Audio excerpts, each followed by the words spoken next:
Hello, Orville Nation. Hello, Jim Abramo. Hello, Dave. Hello, Lady Q. Hello, Peggy. Hello, Lady Q again. Hello, Bunny, Adega, LDG, everybody who is in here. Number one sci-fi. Everybody, no budget. Vance is in the house. Wow.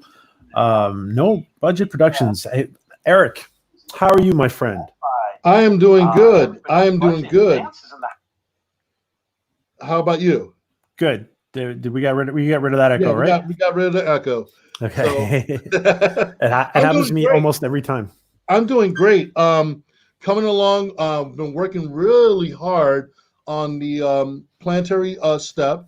We got. I'm going to start doing video diaries, video logs, to get everyone updated on my YouTube channel, to show the process of what we do on the series and how we are coming along and everything. I just finished writing treatment, working on the second treatment for episode 2. We're already setting up for episode 3 and 4. So things are moving along. Jolo to all and everyone that is tuning in and that is about to tune in. Thank you all for tuning in to Orville Nation. I am Eric Smith Moran. And you got the one and only, the living legend himself, PJ. Everybody loves PJ. PJ rocks. Well, everybody loves Eric, so we're even. And you guys are going to love everybody we have joining us today. Wow, I'm just like, I am amazed at our star-studded panel tonight, guys. We have Rob, we have Shawn, we have Brian and his TARDIS, and we have Chris Cross, and we have Joe, and we have Eric. So, wow, unbelievable. It's a star-studded event tonight. Absolutely. Guys, let me just get a few quick things out of the way. Really important. The Orville family, as you see here, the Orville family is this new Orville channel where we are supporting. They are a brand new Orville channel. They're going to be doing a lot of Orville activities, and I want everybody to go sub to them really quick. I'm just putting the link in the chat. And don't forget to sub to the Orville family. Yeah, here's the link. And that is run, as many of you guys know, that is run by Ellie, our friend Ellie, who's always in the chat. So sub, guys, please sub. And they're going to be doing, the Orville family is going to be doing not just the channel, but they're going to be doing so many activities. I can't even get into it right now because I don't even know half of the activities that they're doing, but they're going to be doing a lot. So we need to sub to that. If you are an Orville fan, you must sub to the Orville family. Really quick, guys. Our community has been honored. I don't know how I feel about it myself being put on the cover of Retro Rogues, but Retro Rogues has launched their magazine. And I'm going to be putting up we're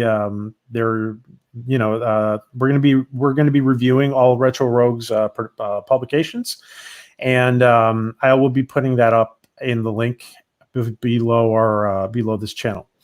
So I want everybody to please go and register, and please download Dave Beatty's and Eric Basgod's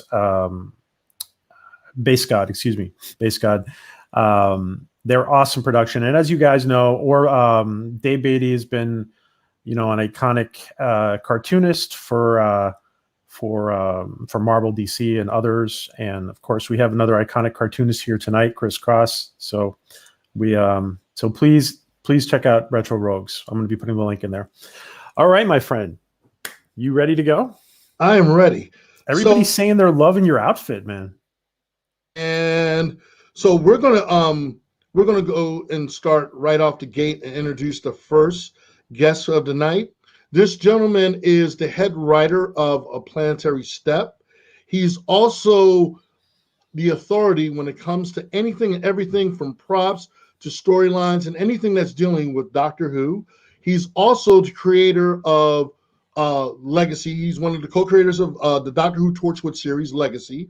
He also has a full-on perfect relic of the TARDIS, the David Tennant TARDIS, the 10th Doctor. He is an amazing writer, great actor. He's the authentic, official Doctor Who, 10th Doctor Who. When you look at him, you see David Tennant, and it's like it's the Doctor. But he's also an amazing writer. We have a lot of big things coming up and a lot of surprises. I introduce to you the head of Terra Solo Pictures, the one and only Brian Terranova. Hello, Brian. Literally the head right now. Quite an intro. Thank you. Wow. Thank you. And hello to both of you and all Welcome, of Brian. you out there. Yeah. Wow. I mean, what else do you add to that? There's nowhere to go from there. So good night, everybody. And it's funny because everybody, all our chat was introduced to you the night that you came to discuss Doctor Who. So they all know you for Doctor Who. Well, there are worse things to be known for. That's for sure. I've lived most of my life some way, somehow around that show. So I won't complain. It's made me lots of wonderful friends in this life. So yeah, it's been good to me. So it's a nice thing. But yeah, was there something you wanted me to talk about through all of that? All I heard were the compliments, and I started to get a little faint, so I don't recall. Yeah. Well, once we introduce everyone, then we're going to go around the table, and everybody's going to be talking about what's going on. Don't tell Brian this, guys, but we just invite him to look at his TARDIS. Yeah, I'm not surprised. I just saw DJ Odyssey just saying the TARDIS, sci-fi. Yes. Everyone, Jolojala, Ellie. It's in party mode right now, too. Oh, wow. Oh, wow. That's cool. Yeah. We can make Party it a little mode. bit more flash there. There we go. Oh, wow. Party mode. Cool. This is all for you guys. We're breaking out the party TARDIS. All right. So the next person that we're going to introduce, this gentleman here, when you think of Family Guy in real life, you think of this person. This gentleman here is an amazing voice actor. He's a great actor. We just announced him over 2 weeks ago that he is now one of the supporting cast members of A Planetary Step. He is a great friend. This guy, he's anywhere and everywhere. The comic circuit, everywhere. His face is everywhere. You saw him on Inside Edition. And again, he's an incredible actor. He's a very versatile voice actor. Ladies and gentlemen, I give you the real life Peter Griffin himself, Robert Franzese. Come on down. And I have to add that our whole community has been obsessing over Rob for months. Hello, Rob. I am humbled by your words, good sir. How's it going, Rob? It's going, you know, just stuck in quarantine with Lois and worst of all, Meg, and losing my freaking mind here, you know? Yeah, I saw your Grind My Gears episode. That was really good. Yeah, we had a lot of fun with that one. It's such an honor to have you here, Rob. For finally, we've been ever since we launched the channel. We had Rob we asked Rob to do his first shout out, and people are just crazy about you, my friend. Thank you to all the fans, and thank you to all the people who have supported me with Cameo all this time. You know, it's really taken off now, and it's helped me keep this whole Peter Griffin thing going. Hello. Well, we think that Peter Griffin has got this whole Rob thing going. To be personally honest, that's what way we feel about it. Thank you. And Humbled, sir. Humbled. Anytime you can have Seth MacFarlane giving you props, you know that says it all. I couldn't believe to this day that they mentioned me on the show. I guess I'm technically canon now. Oh my gosh. So now the next person we're going to introduce, this gentleman here is a good long old friend of mine. He is a comic book artist legend. This man has worked for companies like Marvel Comics, DC Comics. He was part of the original formation of Milestone, which was major comic series within the DC universe. This man here is known within the independent circuit when it comes to comic books. But in DC and Marvel, he is a legend. I mean, when you hear his mesmerizing voice and he's like, yes, you know you walked in the room of presence of greatness when it comes to artists. He also did the artwork for A Planetary Step, and he's done some other films for me where he's done his amazing artwork. Again, ladies and gentlemen, I give you the legend himself, the legendary artist known as Crisscross. Chris, it's such an honor to have you here. Where is he? Where'd he Thank go? you. What happened? What's up? I had this whole skit planned. I was like, no, unicorns really don't do that. What are you looking at me that for? Showing me that. And then just like, oh, how y'all doing? What's going on, guys? How's it going? Good. Great to have you here. Thank you for joining us, Chris. What an honor. All right. Hopefully everyone can hear me. I don't know how much energy I have left in these, but I've been trying to charge these bad boys up. But if I happen to go out, I think I have another set to click on. So just to let everyone know, before we introduce the final guest, just to let everyone know, if we have any kind of technical difficulties going on, we've had a lot of little gremlins hanging around YouTube and all that stuff.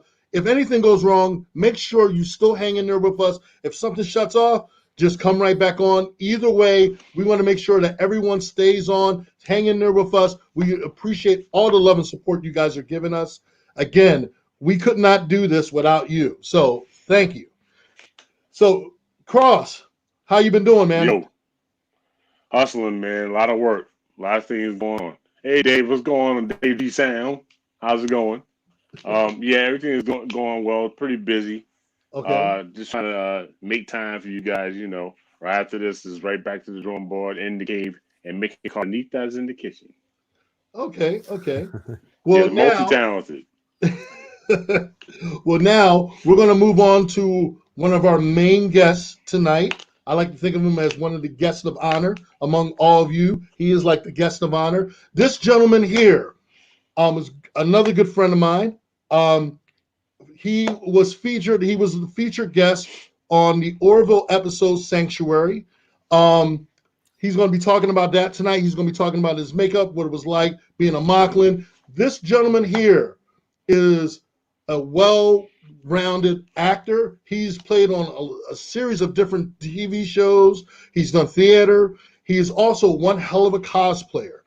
Again, this gentleman has done it all, and he has lived the dream that a lot of us, as myself included, would love to do. So again, I give you the guest of honor tonight, the one and only Shawn T. Andrews. Let's give him a big round of applause, ladies and gentlemen. Welcome, Shawn. How's everybody doing? Such an honor to have you. If I had Kermit the Frog here, I have the Kermit the Frog say, Yeah. I was like, who are you talking about? Me? I was like, who? Wow. Okay. Shawn, it's an honor to have you and all of you here tonight. Thank you for joining us, everybody, gentlemen. And we will just so everybody knows, there is one more person backstage, but we're going to leave that surprise for later. Oh, is it one more person? Oh, they didn't arrive? They will be there for a little while, I guess, right? Whenever you. Well, do we want to introduce them now, or can we introduce them, or? We can introduce them if you want. Okay, let's introduce. Can we introduce her? That's what I mean. Her? Yes. Okay. All right. This young lady here, because I didn't know she was already in the backstage. This young lady here is one of our lead actresses. She was one of the lead actresses for a Planetary Step pilot. She is going to be a returning cast member of a Planetary Step fan series. She is an actress, a model, a cosplayer. She has all the things that makes up a superstar. Ladies and gentlemen, I give you the one and only Joe Colton. Yay! Yay! Oh, there she is. Yay! All right. I feel outnumbered. All you wonderful gentlemen. Oh, well, retry. What a crowd! What a crowd! Yeah. So Joe, you said you're going to be here for a bit, or? I'm gonna have to pop out and then pop back in. All right. So when you come back, we just wanted you to pop in real quick to say hi. We're going to bring PJ back.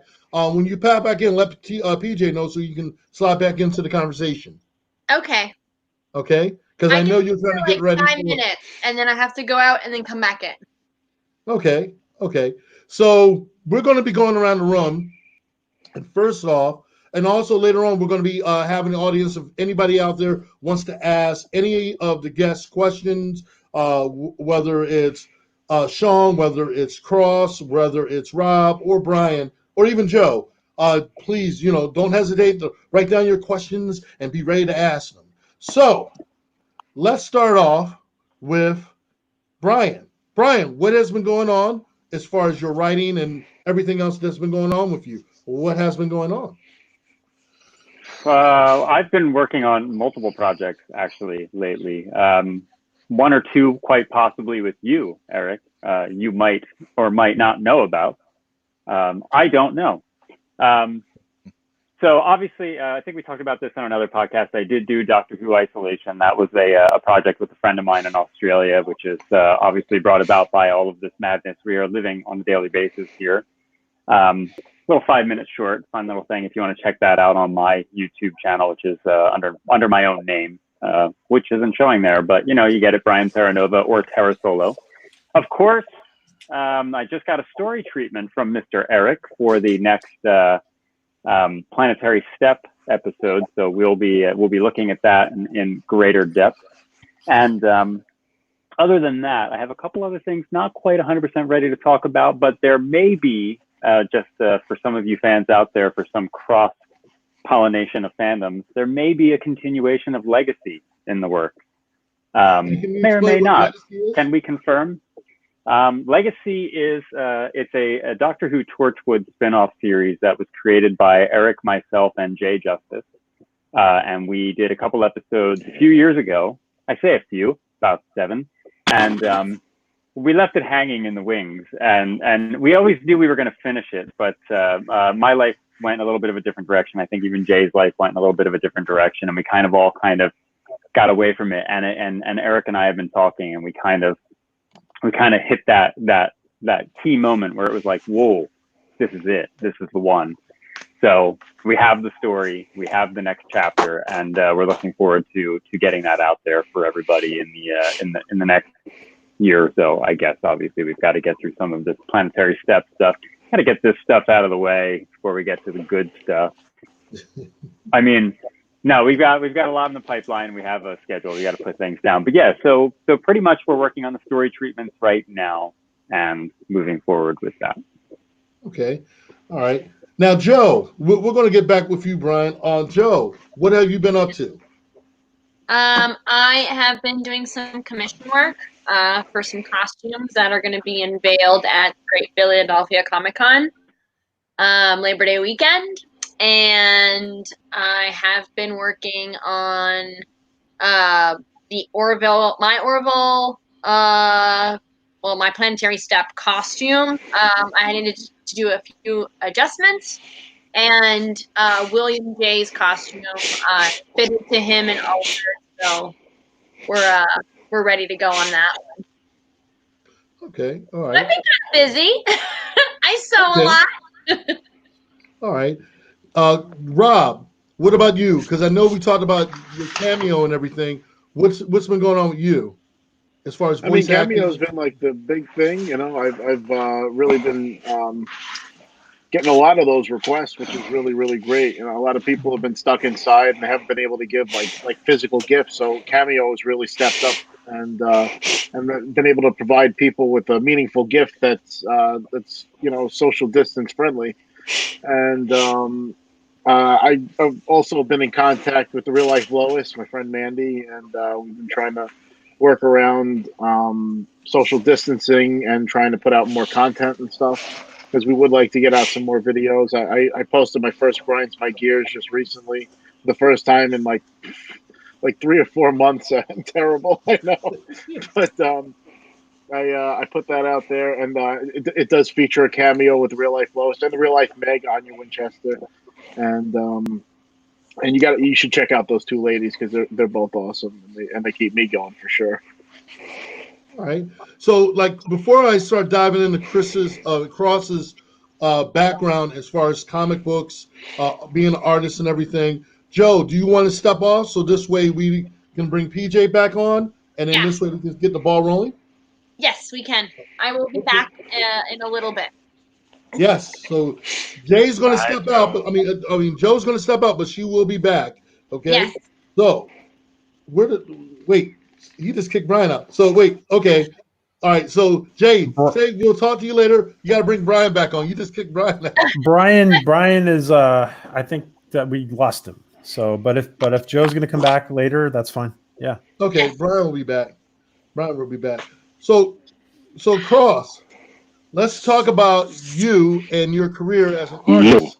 For the audience that don't know, can you give us a backdrop of your career within the realm of comic books, being a comic book artist, and what have you? Yeah, I'm straight out of School of Visual Arts. Power to people. I wound up going to, I started working with Milestone in 1993, I think it was. And then from there, I went from there to DC, and then I started working with Marvel for a while. And then I basically have just been kind of trip hopping through the industry. But most of the bulk of my work has come from DC. So people might have known I've done Firestorm for DC. I've done some JLA stuff. I've done Batman and Superman. I did some Supergirl stuff. I also did some stuff when I was in Marvel. I did this book called Slingers, but I did Captain Marvel, which is the biggest project that they've done. Well, I should say the most extensive. But back and forth, I also did Green Lantern and Green Lantern Corps for DC also. But I've done a lot of other stuff in independent comics also. I work with Dark Horse, I work with Image, I work with Valiant. There's some Bloodshot stuff. I've kind of been around, and now I'm planning on getting my own stuff out there. As you know, I told you about that. But yeah, that stuff, I'm trying to get that stuff. So hopefully by the end of this year, I should have everything set up for that. So I can finally start being, autonomous, hopefully, and work on my own stuff and kind of get that stuff out there too. But this career spanned at least almost 30 years. Where did the time go? And just And we saw still some pumping, Chris. We still saw doing some what I gotta great do. stuff here. Make I saw some of that smoke cash. PJ was asking you a question, Cross. Yeah, I just can't wanted hear. to I comment. can't hear him. Oh, you But I love can't his hear me. background though. Still, you can't hear me. Still, I still can't hear him. I hear him kind of going in and out. Well, tell him Can you hear me? we have some amazing images of his to show, Eric. Yeah, we're going to show some I can't pictures hear. of your work, Cross, so you can tell the audience like the different works you've done. We're going to show a revealing of your art throughout your career as being a comic artist and what have you. So PJ is going to show it up in a few minutes. In case you can't hear him, I'll just relay what he says. Okay. And then eventually, Shawn, we're going to get to you because we got a lot to talk about to you. Okie dokie. There's a lot to talk about. You know, the fans are going to want to know. They got Okay. questions.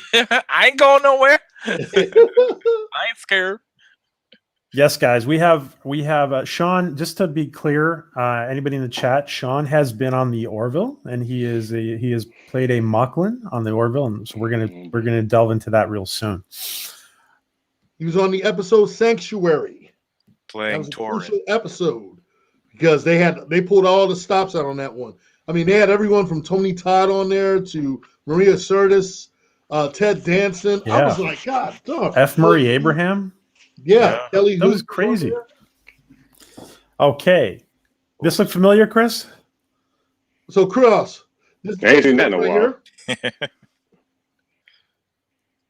Yeah, that work I did for MTV for no VH1. It was VH1 Hip Hop Honors, very first one. Okay.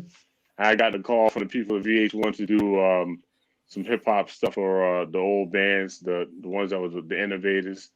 I did one for Kumo D versus LL Cool J. That was Q versus NWA.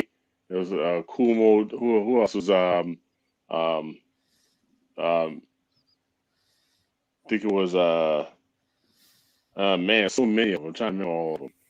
Yeah, when it comes to me, it'll be Grandmaster Flash is another one. I did a lot of those, but it was supposed to be a setup where it's supposed to look like a video game thing. So you saw the icon of one, should I say the avatar of one, avatar of another, the verses in the middle of it. But it was something that they showed literally on the first hip hop honors was I can actually say it was cool to have my work on, and that was a thriller because I got sick in the middle of that one.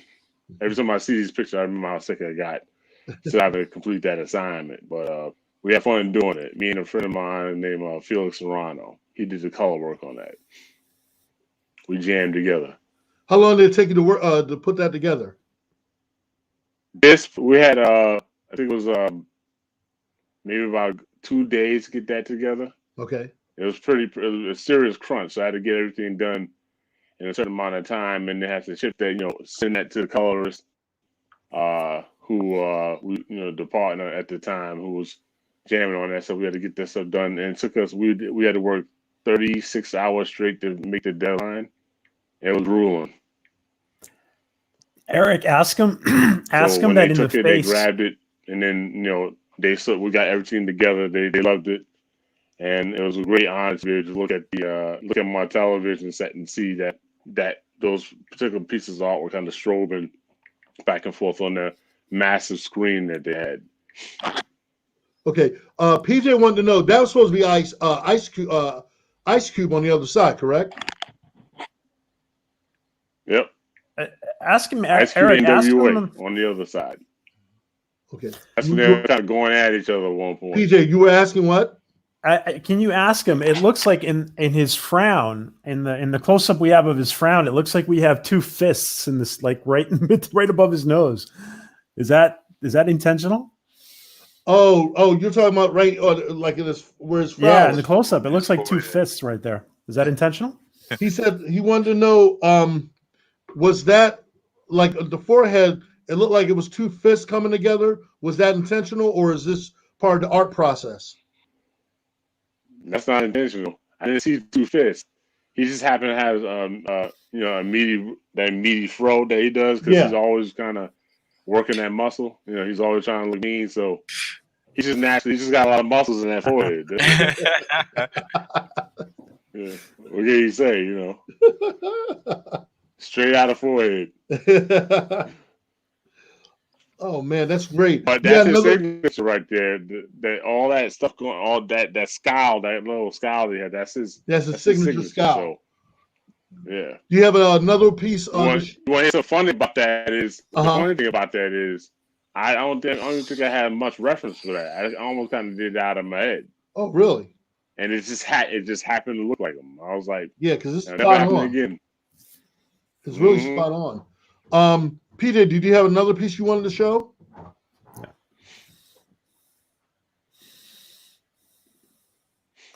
And I will get to those super chats in just a minute, guys, because we're having some sound issues here with Chris. So I'm gonna get to those. Yeah, that was a while ago. When IDW first started, first started putting out books. I was supposed to be doing a set of Angel covers when they got the Angel franchise. And I did the first one. I did the first setup, and me and the same guy who did the color work for the hip hop honor stuff was doing that work also. Mm-hmm. And we were supposed to do maybe 5 covers, and I was supposed to do Lost also, but that never really panned through.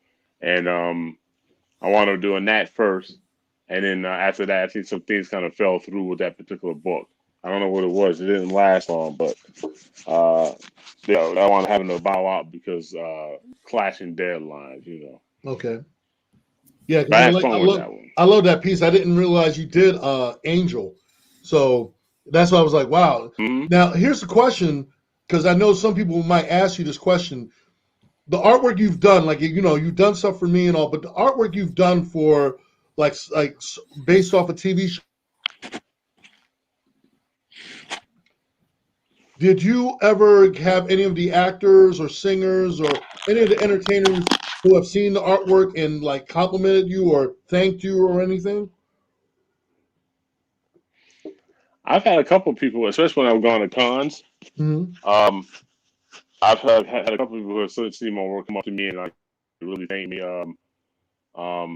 System of a Down, the band came by when I was doing MegaCon in Florida and Orlando one time. We started chit-chatting. They said they were serious fans of my work. There's I just found out that the Marley family, Ziggy Marley and Bob Marley family. I just learned that they know who I am. They love my stuff. I'm always surprised when people know who I am. You stay in your cave all day, you don't know who knows anything. So, um, I've also who else? Let's see. There's a couple people that I'm trying to remember the name of the guy from Battlestar Galactica. The guy who's the guy who was fixing the planes. I'm trying to remember. My name is I think I know. I my forgot his brain. name. Yeah, he was the mechanic, the head mechanic. Can't remember his Mhm. name right now, but he also came by at the same time to kind of tell me how much he loved the stuff. Um, Michael B. Jordan, talked to him over the phone one time. He was telling me how much he loved the stuff. Cameron Johnson from Batwoman, who plays Lucas. Okay. He loves my stuff. We actually kind of chit chat from back and forth. So I mean, there's a couple people that I kind of bumped into that really love the stuff they're seeing it, and they can really compliment it. I'm really glad that they really understand the hard pains that it takes in order to make it look a certain way. So okay, so right here, this is right here. This is one of the pieces I want to talk to you about. Take us through the Ooh, steps. who drew that? Now, That looks amazing. Wow. I know you've done other pieces before, but I forgot to send. As a matter of fact, I'm going to try to send it to him right now. I know you've done other pieces before, but take us through the process of what you had to do to put this together. Because again, it was so spot on. You got us like our facial expressions, everything. You take us through the process, and even with the Eisenberg itself, like, can you take us through the process, what it took for you to get to this point, how you wanted to make it look? Well, yeah, as you know, whenever someone gives me some sort of a concept about what they want, I'll do a lot of thumbnails. So I'll put stuff together, try to figure out um, what it is that I guess the spirit of the concept is trying to say.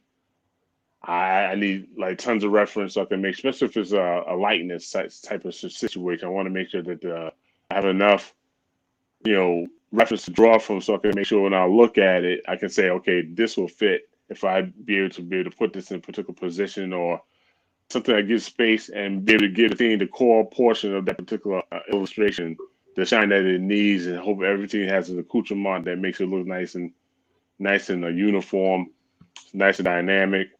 I would say in a lot of ways, something that pulls your eye in particular places, and something that really makes you want to investigate what that particular concept is. It's kind of one of the things you kind of roll with when you're an artist, when you're working with, doing comic book stuff, especially covers, and when you're doing illustration work, when you're working with other companies. You want to make sure the stuff is the essence of what it is that the concept is all about.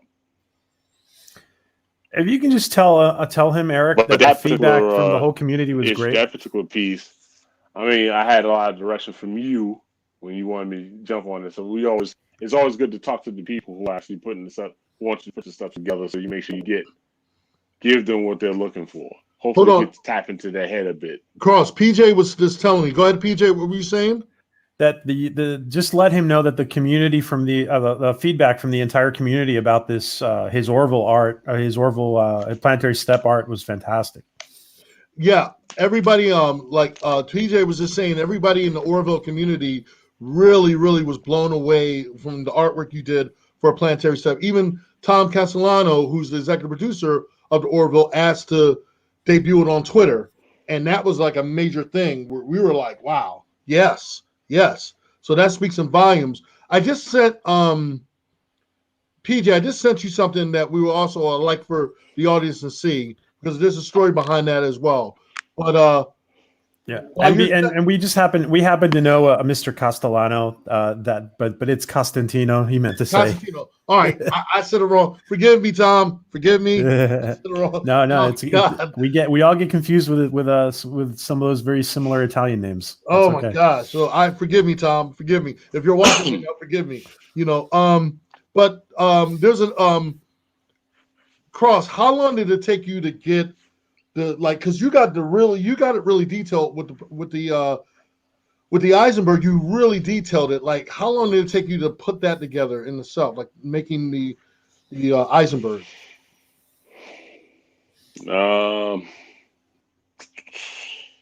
I say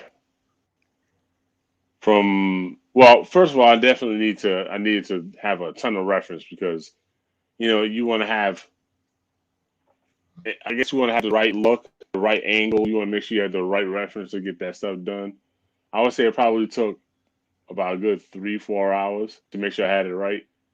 Because I'll do the sketches real quick and kind of play around with the shape of it all. I wanted to make sure I got the certain parts of the top of the ship, the details right a certain way, and I had to keep going back to make sure I had certain elements of the ship, even though if it's not verbatim, at least elements of the ship I can actually put in and people automatically recognize and leave enough room so I can be able to put in the decal for your homeboy.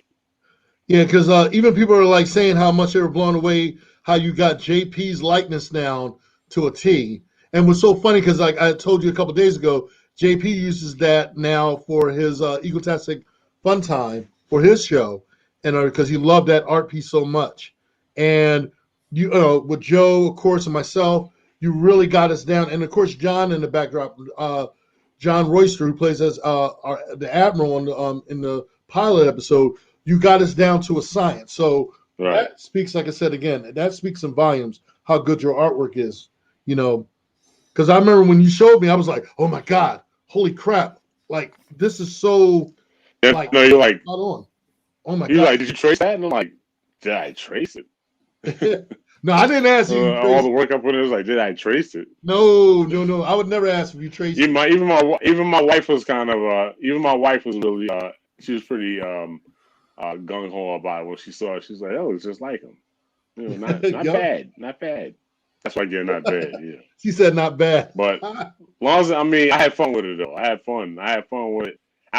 The funny thing was, I think maybe I don't know who was the hardest. I don't think anybody was truly hard. I think I really wanted to make sure that I got Joe right because I think the guys were easy. You had certain features that even if I was off a bit, you were like, that's JP, that's Mo. But I wanted to make sure I got Joe right because she took me the longest because she had certain features about her that's only unique to her. And if I just drew her any kind of way, you would think, who's that girl in the picture? Yeah. And I didn't want that to be. I want her to be as close to who she was as possible. Even if I had to trace, I wanted to make sure I got it right. Yeah, because she was really blown away. She was really blown away by that. I remember when I sent it to her, she was just like, "Oh my God, he got me really good. He got me really good." And you got Jason. Shout out to J1 Studios, Jason Richardson, who was our director of a Planetary Step. He's saying he's in the stars, far in the back. You can see his picture all the way in the back. There's a miniature star all the way in the back. He's a constellation. Oh my gosh. Easter eggs. Hey, PJ, did you get the picture I sent you? The last one I wanted to show for right now?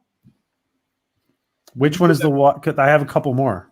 Well, yeah, if you want to show a couple more, but there was one, the newest one I just sent you maybe 5 minutes ago. Oh, okay. Wait, I'm sorry. Because there's a story behind that, and people need to know about it because a lot of people don't know. Let me just say real quick, guys, while I pull this up, everybody check out Rob's Cameo link that I had put in there. We're going to be adding it again. I also, please check out Captain Robert's GoFundMe. He's a veteran without housing. And Alicia has a GoFundMe as well for an emergency situation. So please check those links out when we're putting them in the chat. Okay, thank you, everybody in the chat. And I'm going to get to those super chats right now. And yes, I see here. Oh, this was done by Chris. Oh, wow. Yes. Okay. So that's what I said. There's a story behind it. And I wanted me and Cross to tell the audience about this one. Because a lot of people don't know, but it was a major story behind it, and we were able to pull it off. And a lot of people the fact that this image exists is fascinating, to be honest. Yeah. The fact that well, like I said, when people see it, this right here is from if you take that, this is from Trek Isolation, another fan film series I did, which featured like only time that we ever featured Stan Lee. And to get Stan Lee, he's never done any Star Trek series or anything dealing with Star Trek, and yet we were able to get him to appear in our one of our vignettes. And yes, folks, that is Eric and Stanley on the same movie poster. That's yes. right. You guys are looking. You guys are seeing this correctly. And here's the thing: we had the blessings from Stan Lee himself. So when I came across and I was telling Cross, I'm like, "Hey, we got permission. We can use his likeness, Stan Lee's likeness." And Cross was just like, "Yeah, you know." In fact, Stan has these little seals, these holographic seals that he uses for anything that he authenticates, and he put it on a slew of posters, and he signed off on all these posters with him on there. For Cross can tell you the steps on what he went through and how he came about doing this art piece right here. Actually, it was basically the same way that I did the other poster. A slew of reference. It was cool to be able to get a ton of reference from Ivy Doom Kitty because she's just great to look at. And then there's you sent me some Stan Lee reference, but I wanted to find some more to make sure I was getting what I was looking for. I wanted to have him. I really wanted to have him have this really cool pencil look, and I think Dave was on there also. There are a couple other people that you sent me that you wanted to be in that poster, but we all discussed where you wanted the people to be in the poster. You wanted this kind of jam poster, and I'm always cool with those. But what was even more so was the outreach I had to get other talent. I actually managed to get a really great painter named Mirka Andolfo from Italy to do the colors for that. The great thing about Facebook and social media is that you can reach out over the oceans without having to leave your living room or your office to be able to get a hold of people who are really great in their own right also. So in the midst of getting that done, I think we had to get this stuff done within a certain amount of time. I think I had 3 weeks to get that one done in between my own assignments, and I think this would kind of hit the deadline right on the T right there. But when you really needed it, but I sent that just before the day before the deadline. I sent that straight to Italy. She colored it overnight, and then I think it was sent straight to me and then to you, and it literally went all over the place just to make sure that we were able to get that right.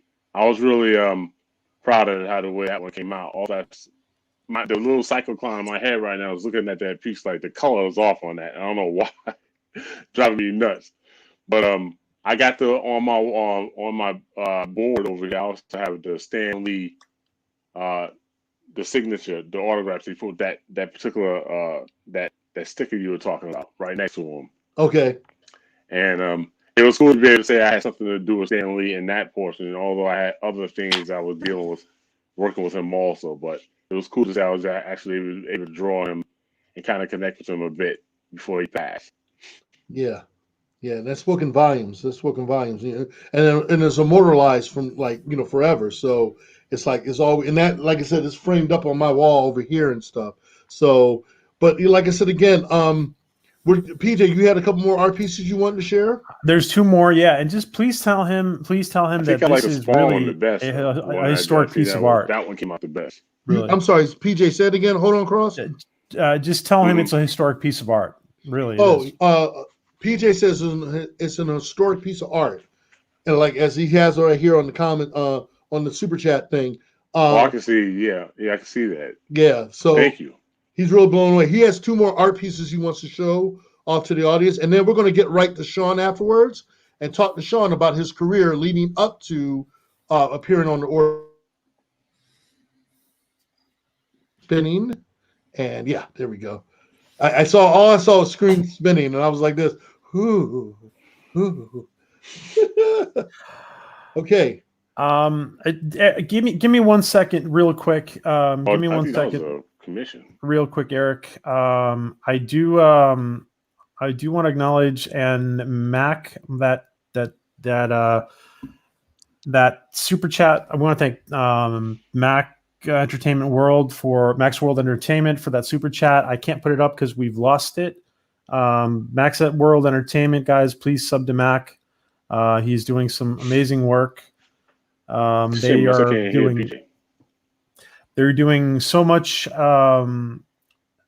regarding cartoons, comics, film, sci-fi. Max World Entertainment. You guys know him as Trey. Please sub to Trey, and I will be putting up his link very shortly. And again, the Orville family, thank you for that super sticker. Thank you, Ellie, for that super sticker. The Orville family is that new Orville channel and that new Orville community that has risen because of people like Shawn. And we will be posting the channel again soon. So go ahead, Eric. Sorry. No. So you were showing the audience the Captain America art. There we go. And that's an oldie. That was done a long time ago. I think I did that as a commission, or maybe I was just kind of playing around with it just to see if I can just kind of play around with drawing Captain America. But I think I sent that one out. Someone hit me up about wanting to ink that just to jam, and that person was living in Spain, and they were kind of playing around with doing digital ink. So I just sent that to him to see what he would do, and I thought it came out really well. I think there's a color version out there somewhere. A personal friend of mine named Jason Scott Jones, he used to work with me in Milestone, wanted to do a colored piece of that. Oh, okay. But it's on his Instagram, I think. But yeah, I had fun with that.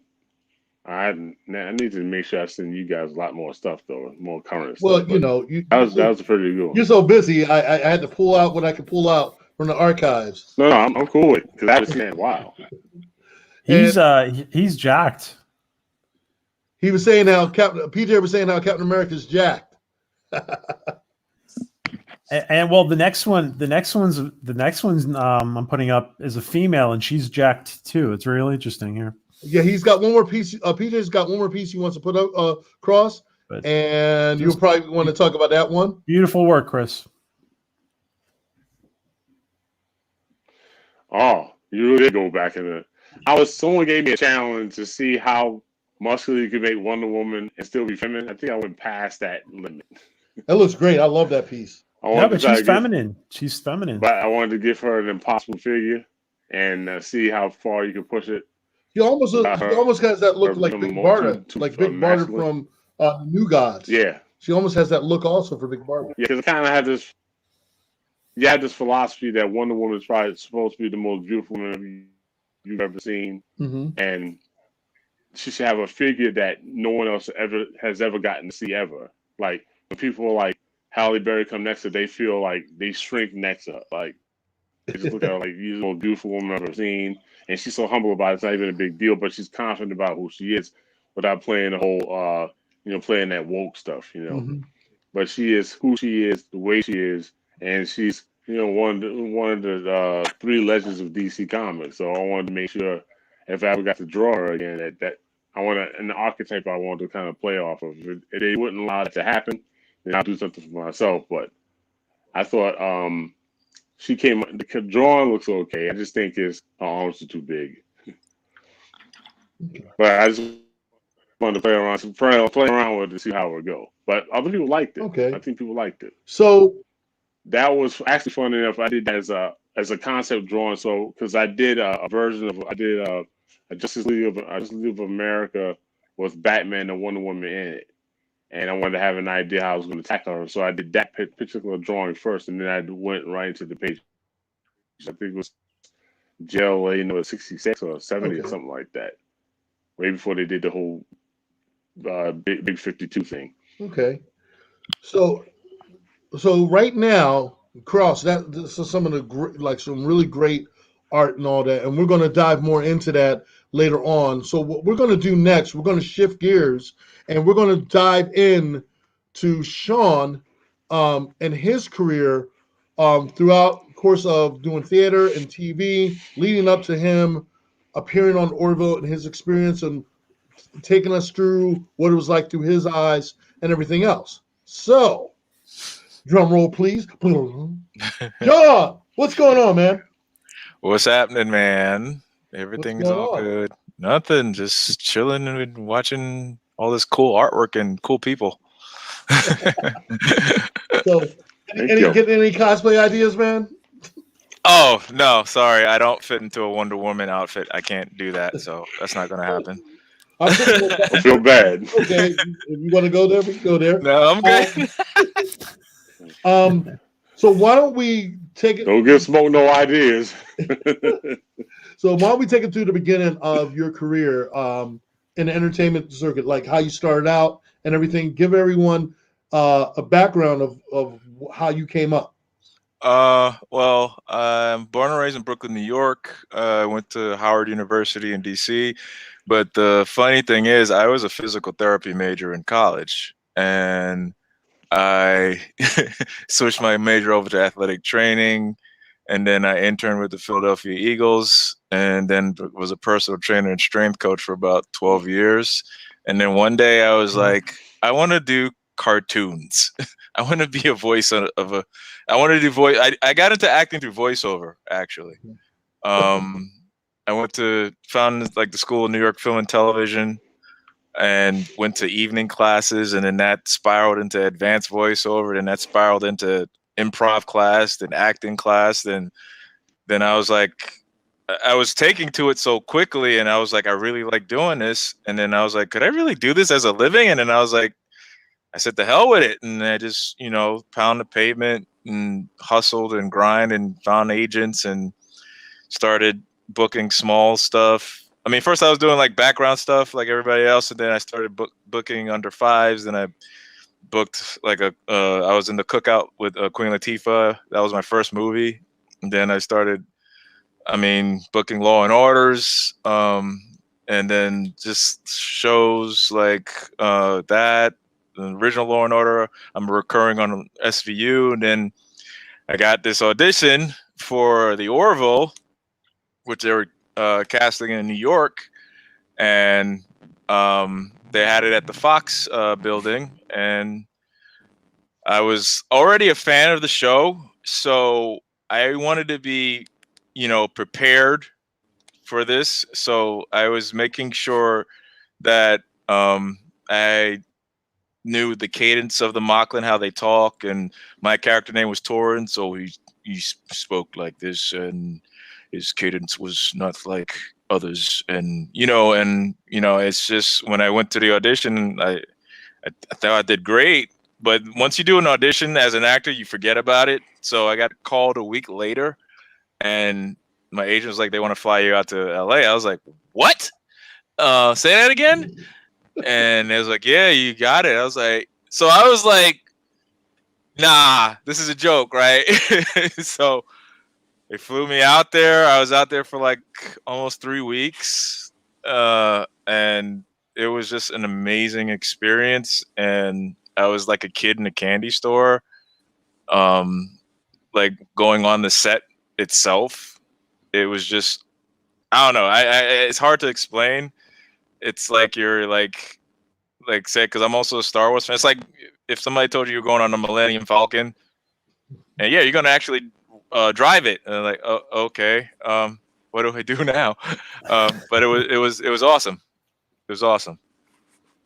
So like I know I gave PJ some pictures. I don't know. I know he'll eventually start showing them, but like again, we talked about the makeup. Like basically, like take us through. Like for some people, this is an opportunity for people to find out like what it was like to be in the shoes, like for someone like yourself, who has been on the sets and all. I know, like for you and I have talked about it. It was surreal for you, but like as far as like putting on the makeup, when did it really hit you?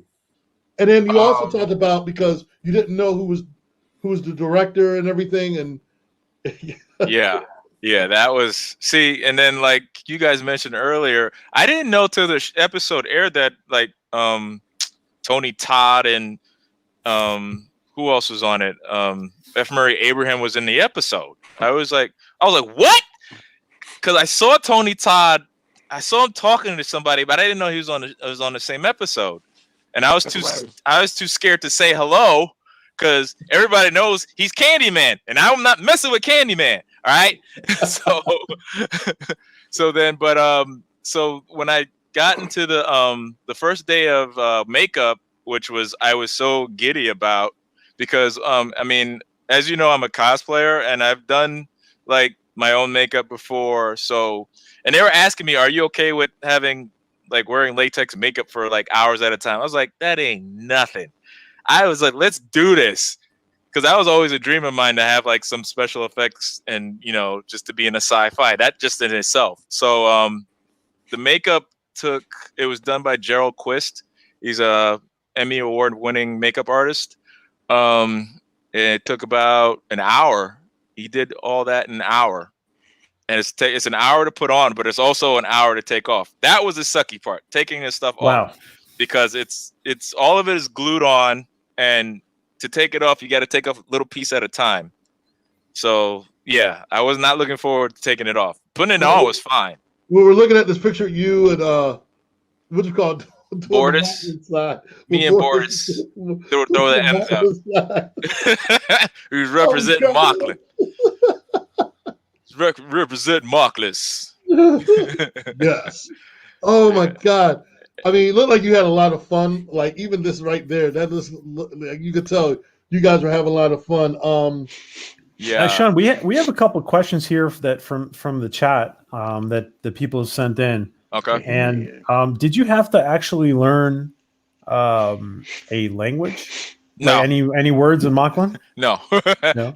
I was good. I thought about that too, but no, everything was in English. It was fine. It was like I think it's also the first episode where we heard Mocklin spoken, if I'm not mistaken.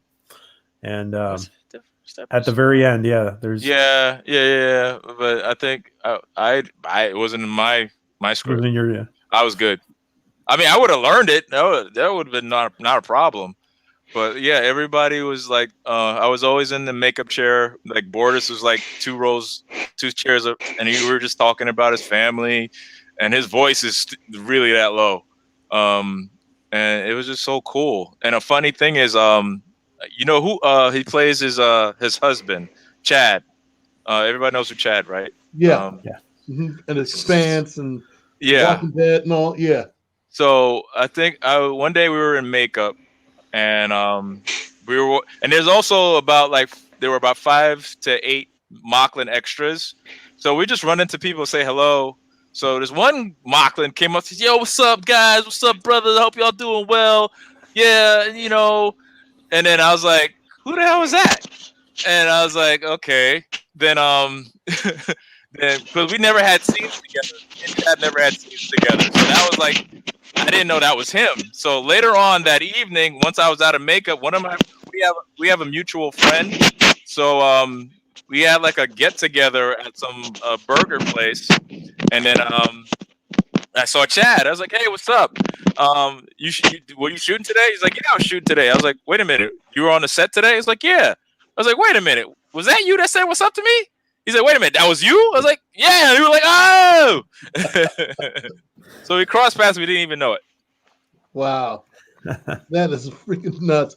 But like one of the things that we discussed, and you were telling me when you were on set, when you found out who was directing the episode, that kind of. Oh yeah. When I was like, wait a minute. I saw this because you see the list of everybody that's on the set. You also see the director.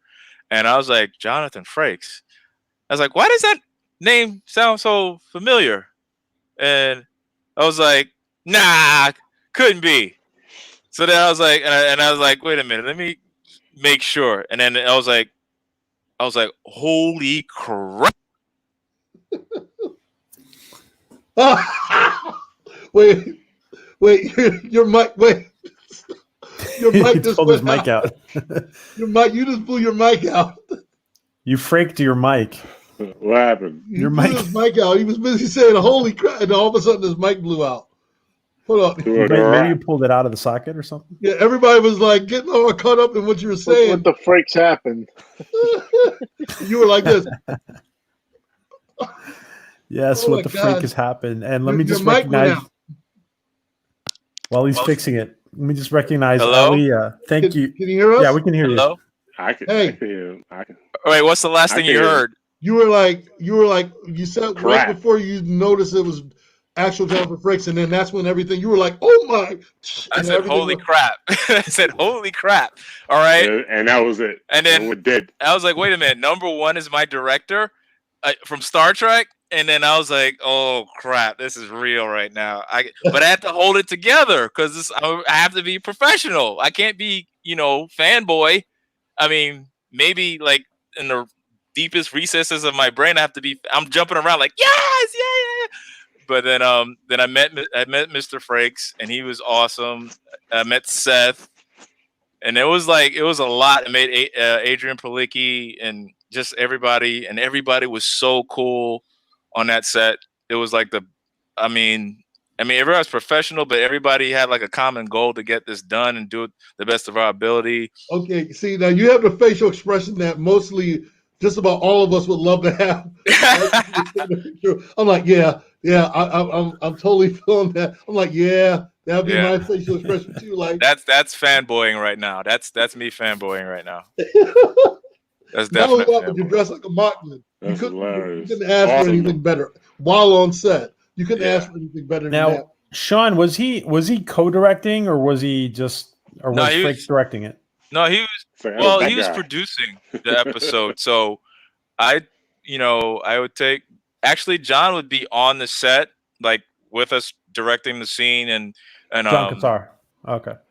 No, Jonathan Frakes. Frakes was there, like with us and like blocking the scene. Seth was always also there too, but Seth was also in another room looking at the monitor, and he had a mic, so I could hear him. Like he would have like a couple of suggestions. And I was like, okay, cool. And I'm like, oh shit, Seth MacFarlane is just telling me what's. I was like, oh crap. I was like, yeah, all right, Seth, all right, I got it. But it was everybody had, and everybody would listen to each other and even listen to if we had an idea about something. So it was like a very, communal thing. How many days was your filming, by the way? My scenes, I was technically on set for maybe like a week and a half, but they had me out there for 3 weeks because they filmed out a sequence. So I was in LA just chilling. So were you watching the other parts of the episode being filmed or not? Only when when it was my time to be on set. I mean, I wanted to just, sneak around and watch. Even though, like, even when I wasn't in the shot, like they have us like sitting in in the dressing room or the dressing area, but I would just walk out and look around and watch them shoot. I was just trying to soak it all in. Even like the stuff that I saw, like the interior of the ship, I went walking around. That's what I forgot to send Smoke. I also have a video of inside the big what do you call it? The bridge? Yeah, I have stuff with that. I gotta send that to you. Oh wow, right. that's a great expression on your face, by the way. Yes. I have a question here. Sorry, I have a lot of questions for Sean about this. Did they tell you what how the hexagons work, like the rank symbols for the Mocklins? How did those work? Do you have any idea? I know it's such a nerdy question, but yeah, I have no idea. All I know is that the wardrobe guy was like a 5'2" white guy with blonde dreadlocks. And hold on 1 second. Cross, can you mute your mic right now? Can you mute your mic, Sean?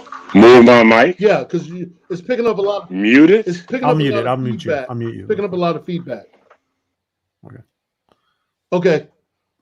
Yeah, I have no idea what that means. He just put it on me, and he was just like. Well, it seemed like you had a decent rank because the more hexagons you have, it seems like the higher the rank for the Mocklins. Because I was one of the engineers, so that's what originally they called us on the ship for, and then we were smuggling a baby. So Guys, and let me just recognize Ellie. Thank you, Ellie, for that $10 super chat. Costume change, she says. A costume change. Yeah, we were looking at all the pictures before. And Orville, don't forget to sub to the Orville family, guys. And I will put that up right now. Sub to Ellie's Orville family, please. Alicia said I look like I'm still in college. Thank you. I wish I was. I'm so old. You're not that old, trust me. I'm old enough. Oh my Ay, god. ay. Well, the questions, PJ. Who else has some questions? I'm missing some of the. Yeah, let me see if any questions pop up in the chat about the Orville for Shawn. Shawn, what we were talking before about F. Mary Abraham and Marina Sirtis, and so who did you meet any or bump into any of these people? Rena Owen. You filmed with Rena, didn't you? Rena? Which one is Rena? Rena, who played Havina? No, I met her out of makeup. I didn't know it was her though. But I met Maria Sirtis, and I was like, "Oh my goodness, that's another like geek moment too." I was like, "She's here too," and I was like, "Hello." I was in makeup too, and I was like, "Such a big fan of yours," and she was so nice. So I was like, I was tripping, dude. I was tripping hard. I was like, 2 Star Trek people on here. I'm on a sci-fi show. Seth MacFarlane's here. Tony Todd, Candyman is just, I saw him earlier. It was just a lot. And then, like, I'm glad I kept my composure until I got to my hotel room where I was like screaming into my pillow. Because it's like I'm a professional actor, but I was a sci-fi kid. I used to, sci-fi was my thing. Like I was talking to Eric before, like Buck Rogers and the original Battlestar Galactica and Star Wars and Star Trek and all that stuff is like, so this was like a dream of mine, like a dream role of mine, and like it was the best time I ever had. And I just want to give a shout out to everybody in Europe. We got people in Europe from here, people from Australia, people from Hong Kong, people from New Zealand. Hello, Taylor. Hello, Taylor Beats in New Zealand. Hello from around the world. And I'm gonna try to put up your makeup video real quick, but I'm gonna put up a picture in the meantime. Yeah, I think people are fascinated by the makeup. The process. Yeah, the process. And how patient you must be, right? I mean, how long? So you said it took an hour? Just an hour? An hour. Yeah, I mean, that doesn't. Is it playing? Well, yeah, that's the. That's what's. It's a cowl called a cowl. It fits over your head, and then he covers it with other prosthetics. Because a lot of people thought that I had to go into a mold, which I thought I was going to have to do too. And but he's like, no, it's basically like a cowl. They have different size cowls, and he puts it over your head like a helmet, and then he just covers it in the face with other prosthetics and stuff like that, and glue. And yeah, it looked crazy. Because there's a part. Are you playing the video or no? I'm trying to get the video to play it so we can all see it. Yeah.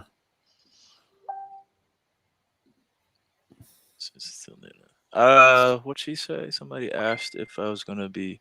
I don't know if they'll see me on the show again, Taylor. I hope they ask me back. We'll see. Because I will be ready to go. Because I think people want to find out what happened to you and the baby. Because they never came back and revisit that when, we know that you got on the ship, but they never showed you on the planet. So I'm wondering too, like they're going to probably revisit that because that's one of the big questions everyone's asking about. They showed me on the planet when I was holding the baby. Like it was like the end shot. It was like the Yeah. When we were walking with the other. He's right though. There's a good chance they people might want to. Okay, don't threaten me with a good time. Because I'll be on that plane.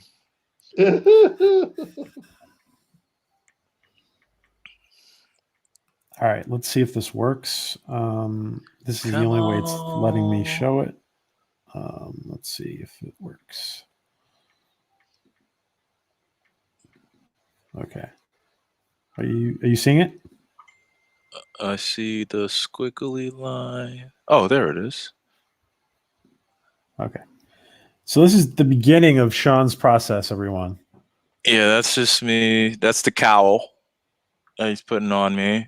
And he's right now he's edging the edge of the cowl with like glue. And that's me like smiling like yay. And this is some sort of spirit glue that when he puts it on, it's white and then it'll disappear. And this is the point where he tells me, do not open your eyes or your eyes will be glued open, open. It will stay open. So I had to keep my eyes closed for a little bit because I did not want to have my eyes glued open. And then I think that's when he's putting the chin prosthetic in. Oh, cool. So they added a lot of chin to you, huh? Yeah. I had a nice Sergeant Slaughter chin. Then that's the face prosthetic he's putting in. And then some makeup, more glue. He's getting inside, some powder. Shawn, do you have your own YouTube channel? No. Okay. I'm slow on the game. I mean, I just use Instagram under Shawn Shonuff. SHAWN SHONUFF. Yeah, we just put that up. We'll put it up again. And on Twitter, Shawn Shonuff, same thing. And I have a website, ShawnTandrew.com. That's true. Thank you for that's true. Where you can see some of my like stuff I've done on TV, my reel. Yeah, he puts more. He adds more paint. He has to get like this guy was so like detailed and like, and I would peek and open my eyes a little bit to see, and I was just like, oh my god, I look so cool. And then that's when that's when he's. Now there's a second video, right? Here's the second one. Oh, I didn't know there was another video. Okay. Yeah, it had to be broken into 2 parts. Oh, okay, I got it. I got you. Yeah, and he also had to like do the little stuff on my hands, like the little tattoo stuff. Like this stuff was like crazy, and like I can see why he won an Emmy Award for it. Yeah, well, you had to use an air dryer and then paint over that. So it's like a few layers of stuff he put on my face. And who is the gentleman working on you? Gerald Quist. Gerald Quist. Go Gerald. Yeah. Wow. And then the thing is, people would ask me like, what happens when you get like an itch? Yeah, that part right there. Two people came from nowhere. I don't know who they come. They just wanted to take a picture and they ran out. Okay. And then people ask me if your like nose itches, what should I do? Or my head itches, which happened, but I mean, Gerald told me just touch your nose like that and you'll be fine. Because that's what I was a little worried about. Like, because sometimes you have that itch, you got to scratch, and I got like pounds of latex on my face, and I don't want to mess anything up. And then I think he's using an airbrusher right now for the Mocklin like little tattoos on the head. Wow. Yeah, because I thought I would have to be in the chair for at least like 2-3 hours. And I was like, after the hour, he timed himself, and I was like, we're done? I was like, yeah. Yeah, an hour is actually great. Yeah, right now he's using a stencil to get the marks on the skull of the Mockling marks. So he's using a stencil all over with the black airbrushing. So how many times did you go through this process of putting it on? Like 4 or 5? About 1, 2, 3, 4, 5. I think about 5 or 6 days. Wow. Because we also had to do, and that was it. And I had to do B-roll. Yeah, and that was it. Wow. That was amazing. And I'm just going to leave it, while we're talking, I'm just going to leave it running in the back so people can see it again. And there's Shawn, and we can say goodbye to him because he's going to disappear in a few minutes. He's going to disappear into that Mocklin costume. Yeah. So, Shawn, what about? So, did you get to meet? You met Marina then? When you were on Yes, set? yes. I made it imperative to meet her, and she's still as beautiful as ever. Oh yeah, Yeah, definitely. she's, and I forgot she was British because she said she's talked in a British accent. I was like, oh, okay. Or British or she's Australian. I think she's British. Greek. I think no, Greek? wait, not Greek. She's Wait, originally she's ethnically Greek. Yeah. yeah, because But she's Joe talks of her a lot. That's why, and I've done appearances with Marina, so I know her too. But yeah, she is really down to earth, really sweet person, very sweet. yeah, yeah, and John is just like he's like a ball of energy as a Yeah. director, and it Well, was Cross has a story about that. Cross, you can cut on your mic for a minute and tell everybody your time with Cross. Yeah, we can hear you now. Chris. Yeah, Okay, can you hear me? yeah, we can hear you now. Can you tell everybody about that time when you and Jonathan Frakes, you were telling me the story about that? Oh yeah. Me and my wife had stopped down at what was that? Greater Philly Con. We were Philadelphia down Comic Con. by the bar eating something, and then I got onto the elevator, and then as we were going up to the top floor to go over to our hotel room, he comes to walk in, and I'm looking like, "Hey, what's going on, man? How you doing?" So I'm just having this casual conversation, like I've known this brother for like 20 years, which I seem to do with a lot of celebrities. And we're having a chit chat. I said, I really love the one episode that you directed. That kind of explained what I saw, and I thought was really cool. And we just kind of chit chatting. I said, well, if you're gonna be downstairs, maybe we get something to eat or something. He said, have we met somewhere before? Like, did we meet each other before? I said, no. And my wife was looking at me with this face like, why do you keep doing that to these celebrities? Like before it was Andre Braugher. When I saw him, I might give him a hug like I ain't seen him in 20 years. It's just the way I act on celebrities. Like I saw this guy here, I got freaked out, and instead of me be like, the total fanboy, I was just, hey, what's going on? It was like I ain't seen you in a long time, brother. Since we spoke, and it was that kind of deal. So he's looking at me like with this smile on his face, and I guess he's like kind of refreshed that someone was talking to him like a human being, but not as Jonathan Frakes. But that's kind of like my way of being a fanboy. I kind of want to get to know people, but my wife was sitting there looking at him like I'm crazy. Like, have you met him before? Like, this is the first time I've ever seen him. So she was like, why do you keep talking to these guys like you've seen like 15 years ago? You're just trying to reminisce, But he was down. He was like, hey, when you finish, come on downstairs. We have a chit chat. We'll, have a donut, some coffee, whatever. My wife's like, no, we're going to bed. So I was like, guess I'm going to bed. I said, well, I'll check you out downstairs. Don't worry about it. And I was like, this is the time I should be schmoozing, trying to drum up some business here. He's a writer. I could be drawing some stuff that he wrote. We can come up with some stuff. That's what I'm thinking. She's like, no, we did enough schmoozing today. I had to get up early that next day. It was cool to be able to see him. I didn't know he was that tall, though. yeah, he's tall. He's very tall. He is as you think he is. Yeah. Yeah. And he's also heavily into music. He's like I think he's a musician also. Oh yeah. Yeah. All right, he plays wind instrument, right? I think he plays the trombone. Like a flute or something like that. I think he Yeah, he actually plays played a trombone, trombone yeah. in the Star Trek Something like episode. I think Yeah. he does. Yeah, Rob, he did. I remember that. Rob or Brian, do you have a question for Shawn? Especially with Rob, because Rob, you're doing voice acting and everything. Do you have any questions for him? Because I do have one question when you're ready. I have one question for him too when you're done. You can go ahead. go ahead, Cross. Oh, okay. I just want to know how heavy the makeup was. Like, how heavy is that makeup and how styling is it? Do you get used to It wasn't heavy at all. It was light latex. Now the heat, I don't, because we were filming in the summer, so Ooh. it? and we had one shot which was outdoors, which was on like the hidden planet. So, but it was all right. I wasn't like sweating or anything like that because they kept us in like a tent which had air conditioning.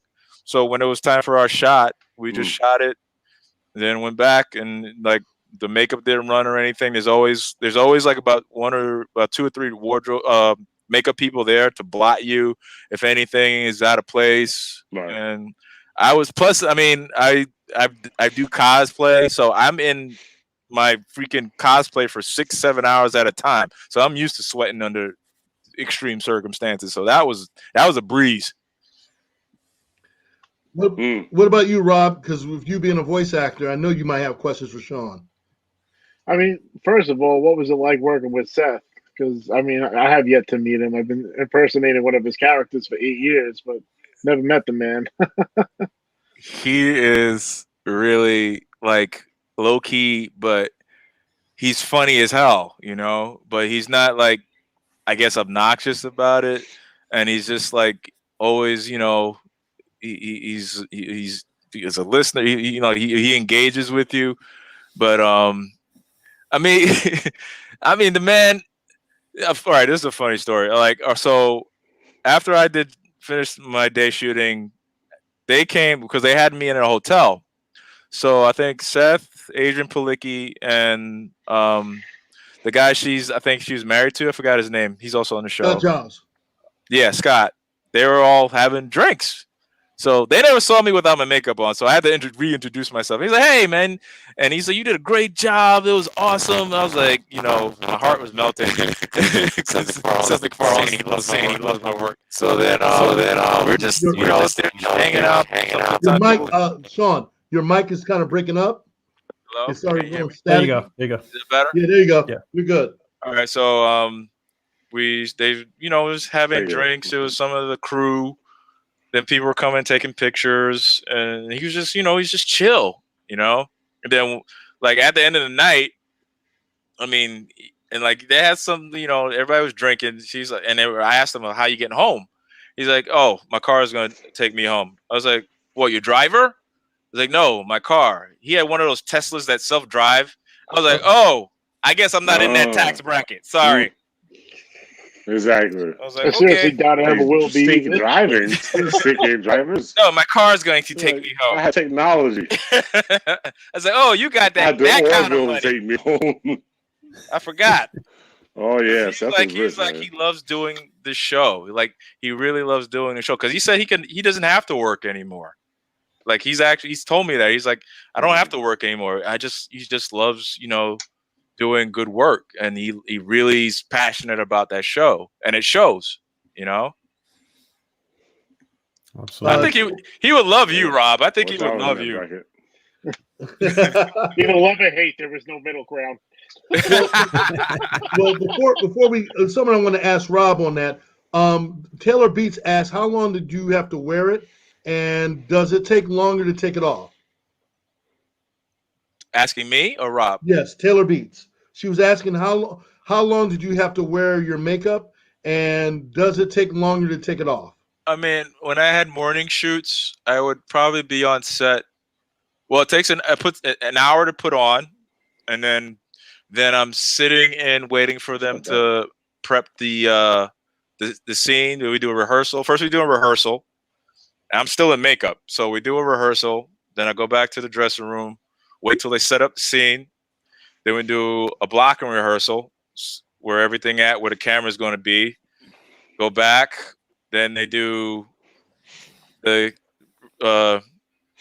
like a run through, and then it could be like anywhere from like 4 to 5 different camera angles. So we're doing the scene maybe, I don't know, maybe 15, 20 times from different angles.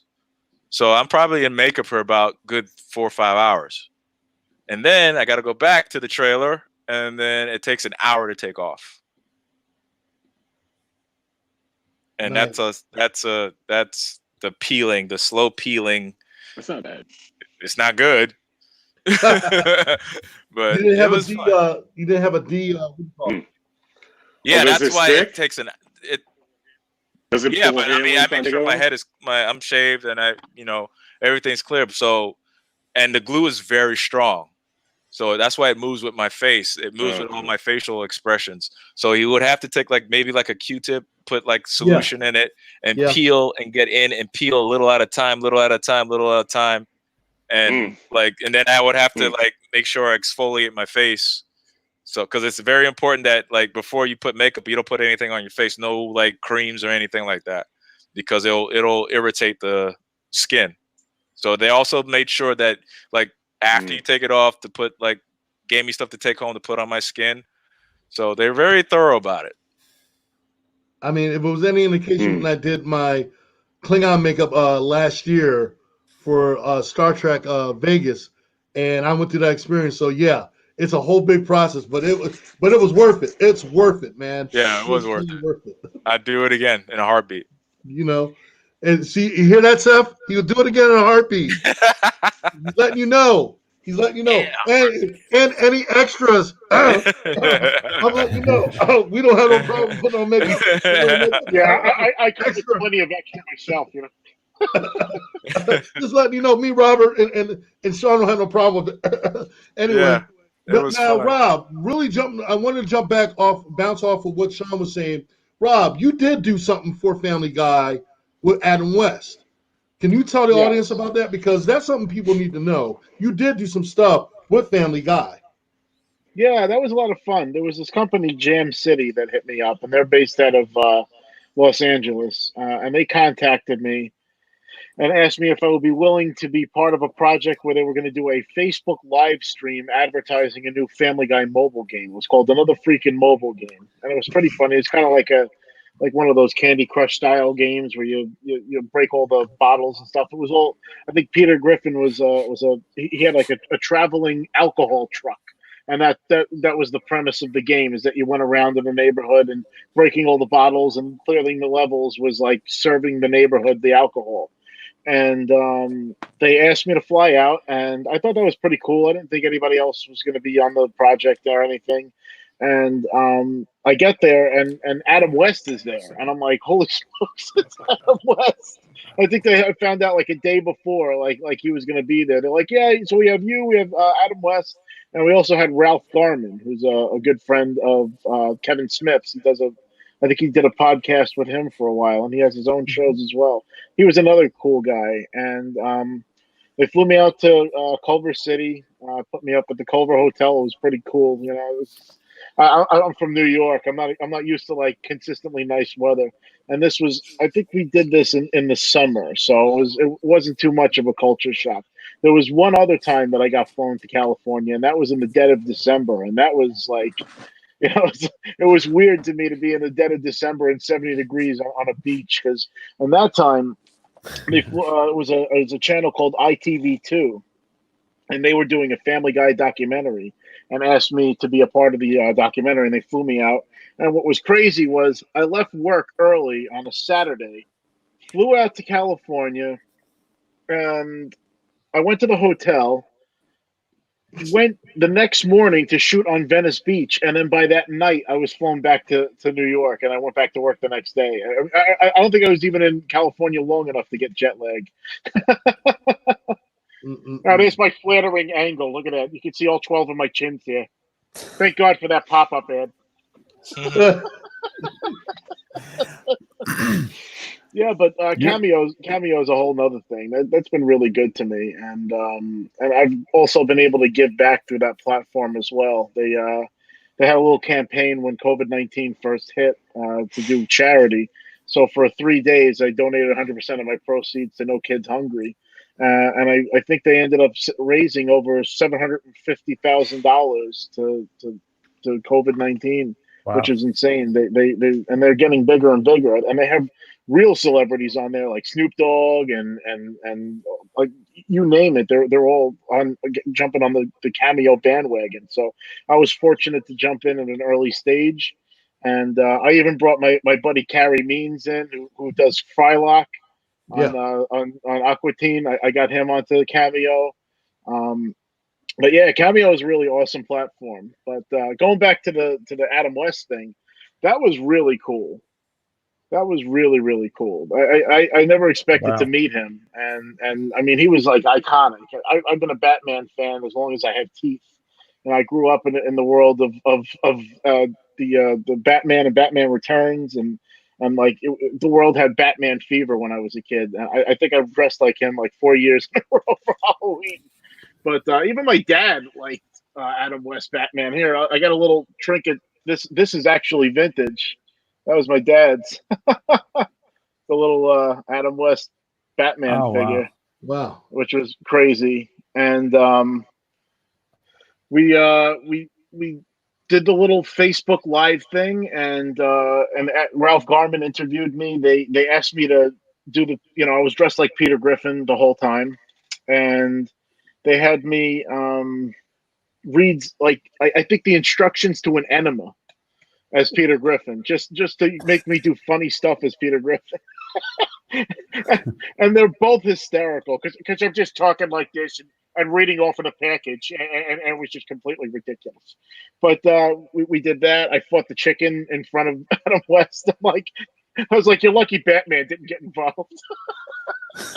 we had a good time that trip, but that was a lot of fun. Peter Griffin, it's really funny. I really never expected any of this. I was very much one of those fall through the cracks kind of people. I kept to myself. I decided to express myself at New York Comic Con back in 2012 with a bunch of friends. I dressed like Western Ghost Rider the first time I ever cosplayed, and I couldn't. My head couldn't have been hotter if it was actually on fire, and I ended up getting heat stroke at the show. So that's how Peter Griffin was really born. I needed a comfortable costume because I got a kick out of cosplaying. People wanted to take pictures with me, this and that. I never experienced anything like that in my life. So when I wish it looked that good. It wasn't that good. Yeah, that's Shawn actually. That's Shawn as Ghost Rider. That's my Robbie Ray as Ghost Rider. Awesome. It's funny you mentioned that, Rob. It's weird about to put this picture up. Speaking of hot heads, that's very, very cool. I did the Carter Slade, but I did basically I was going to do the regular Danny Ketch version of Ghost Rider, but then the wig that I bought. See, this was like before I was ever a cosplayer or anything. I didn't know how to make flames look real or anything. I bought this orange clown wig and I looked stupid. And I'm like, this isn't going to work. But then I put a cowboy hat over the wig and it looked a little bit more presentable, like maybe like flames coming out of the sides. And I sweat through a shirt, an undershirt, a shirt, and then a rawhide duster. I was like, you're sweating when you sweat through another animal's skin.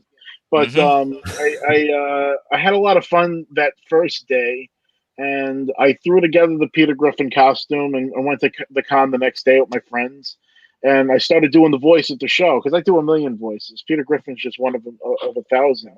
And I had people cracking up at the show. They started following me around with cameras. And then bit by bit, it started, escalating on the internet until finally in 2014, a couple of friends of mine followed me around with a camera at New York Comic Con. Made like a little mini documentary style video about me. It was about 3 minutes long. And we posted it January of 15 and it blew up instantly. And that's really what put me on the map with all of this. But I definitely never expected to become famous. I was the least likely to do anything. In high school, there was one picture of me in my high school yearbook. I'm sitting at a table by myself doing a crossword puzzle. So it just gives you an idea what kind of person I was before this whole thing. Well, Rob, Peggy Oaks, that's actually me. That was my Ghost Rider. That definitely wasn't me. In fact, it's funny. All the pictures that I have of that Ghost Rider costume are kind of crummy because I was sweating so much. My phone was wet, so every picture I took was blurry. And before I start putting up a few pictures of Rob, I wanted just to put up this other Ghost Rider of Shawn. This is you, Shawn. That's my Danny Ketch one. Holy that's a blue smokes. Ghost Rider. That one took about 8 months to do. That's cosplay. I almost feel bad calling myself a cosplayer because I put on a white shirt and green pants. Yeah, I'm dressed. I go down to the hotel and hope they have something. That is great, Shawn. That is amazing. Wow. Yeah, that's my favorite one because I have 4 right now in rotation. But that's the one I put the most work in. It was a grind, to say the least. And you guys should check out his Instagram. Sorry, go ahead. Go ahead, Rob. Nice. Oh no, I was making a joke. I was like, "Does he grind your gears?" Grind my gears. Yeah, grind my gears, Rob. It grinded my gears. Now, speaking of cosplay, and people that favor or look like characters, Brian is another one that as someone who's hung out with him, when he does his tenant doctor, I mean, it was funny. I don't know, like Brian can tell you what happened. We were doing a show. We were actually doing a show up in, I forgot what town. We were doing the show for Wizard World. Brian, you remember what happened when we were coming up? It was either we were going to the show or you came off the plane or something. We were either doing the Wizard World show. No, that's not. That's not Shawn. That's So what that's the hell? That's not Shawn. me. That's not me. That's Oh, That's an edit I did of my friend Rocco. okay. 1 second. That's definitely not Shawn. 1 second. 1 second. I'm a lot taller than he is. But Brian, what was it? Was a Doctor Who event we were at. Oh, that's my IG. Hold on. it was a Doctor Who event we were at. We were doing Wizard World, and remember when you walked in and some people thought you were Tenet. Oh wait, no, I think I know. We were in Louisville, Kentucky, and Eric and I were both working in the convention. Eric had gotten me on the circuit there, and we both had our booths and everything. But they came up. They said we have to make an announcement that something like the Doctor Who booth had to be moved. The Matt Smith and Karen Gillan were guests at the convention, and they said that the booth had to be moved. Could we please, somebody needs to make the announcement over the PA. Somebody do this. Somebody make the announcement. And somebody jokingly said that I should do it because I was there and I was the doctor. So then they were like, and I'm like, oh yeah, that'd be funny. And they went, no, wait, would you? I was like, wait, what? And I was like, okay. So I get on the PA, and in my David Tennant, I'm like, oh, everybody, it's the doctor, and I have to let you know that booth 476 is not my booth anymore. Don't go to that. I had to do this whole announcement thing. And as we're walking around the con, you hear people going, was that really Matt Smith? Was that Matt? And because they knew he was there, so they thought he did the announcement. We thought that was hilarious. But I would get, honestly, it was, I literally just had this conversation with Eric the other day when it comes to cosplay. I did one other character outside of the Doctor in my years in cosplay, and I started in 2011, although my first cosplay was actually at the Ren Fair, the Pennsylvania Ren Fair. I did this one other character. It was Tony Stark. I thought, man, he'll be fun. It's Tony Stark. This will be great. I'll ease into these things. And I didn't enjoy it. I didn't have fun. I love Tony Stark. I love the character. And I don't want to say it wasn't fun. It was fun, but it wasn't fantastic. And I realized then and there, I'm not a cosplayer. I'm a 10th Doctor cosplayer. I'm that guy right there. And I have the most fun as the Doctor. He's treated me well. Everybody seems to have a good time with it. And there was a long stretch when I was doing the conventions where I would go out, I would be dressed just like me. And people would be like, oh my God, it's the Doctor. It's him, it's the Doctor. And it was bizarre, or it's David Tennant. And I loved it. It was fun. I would mess around with anybody. I would just play along with it. It was too great. Like Rob, I was very much kind of in the shadows usually before all of this stuff happened. And then with Doctor Who, it was just this great feeling just to see people appreciate the same thing that I appreciated and what I was doing with it as well. So yeah, I've always appreciated that. I love the 10th Doctor forever. He's treated me well. So Brian, do you have any questions for Shawn? For someone I did actually, yeah. I was curious. It's mainly down to the prosthetic kind of aspect with acting, being an actor as well, and not having done the prosthetic aspect. I know a lot of actors absolutely hate when they have to wear wigs. Paul McGann in Doctor Who very famously says it was like acting with a helmet on his head. You're covered. Your entire head is covered. Mm-hmm. How limited are you in your facial expressions? How weird was that for you doing the scenes? Or are you limited with the new modern prosthetics? Were you limited with facial expressions? No, because that's why that glue was so important, because everything was basically, I move a cheek, the whole thing moved. Nice. And it was just, when I was looking in the mirror, it was like, it was weird when I first, when everything was done and I was like, holy crap. And I'm smiling and I could actually, when we had lunch, I was eating with this stuff on my face. It's a trip.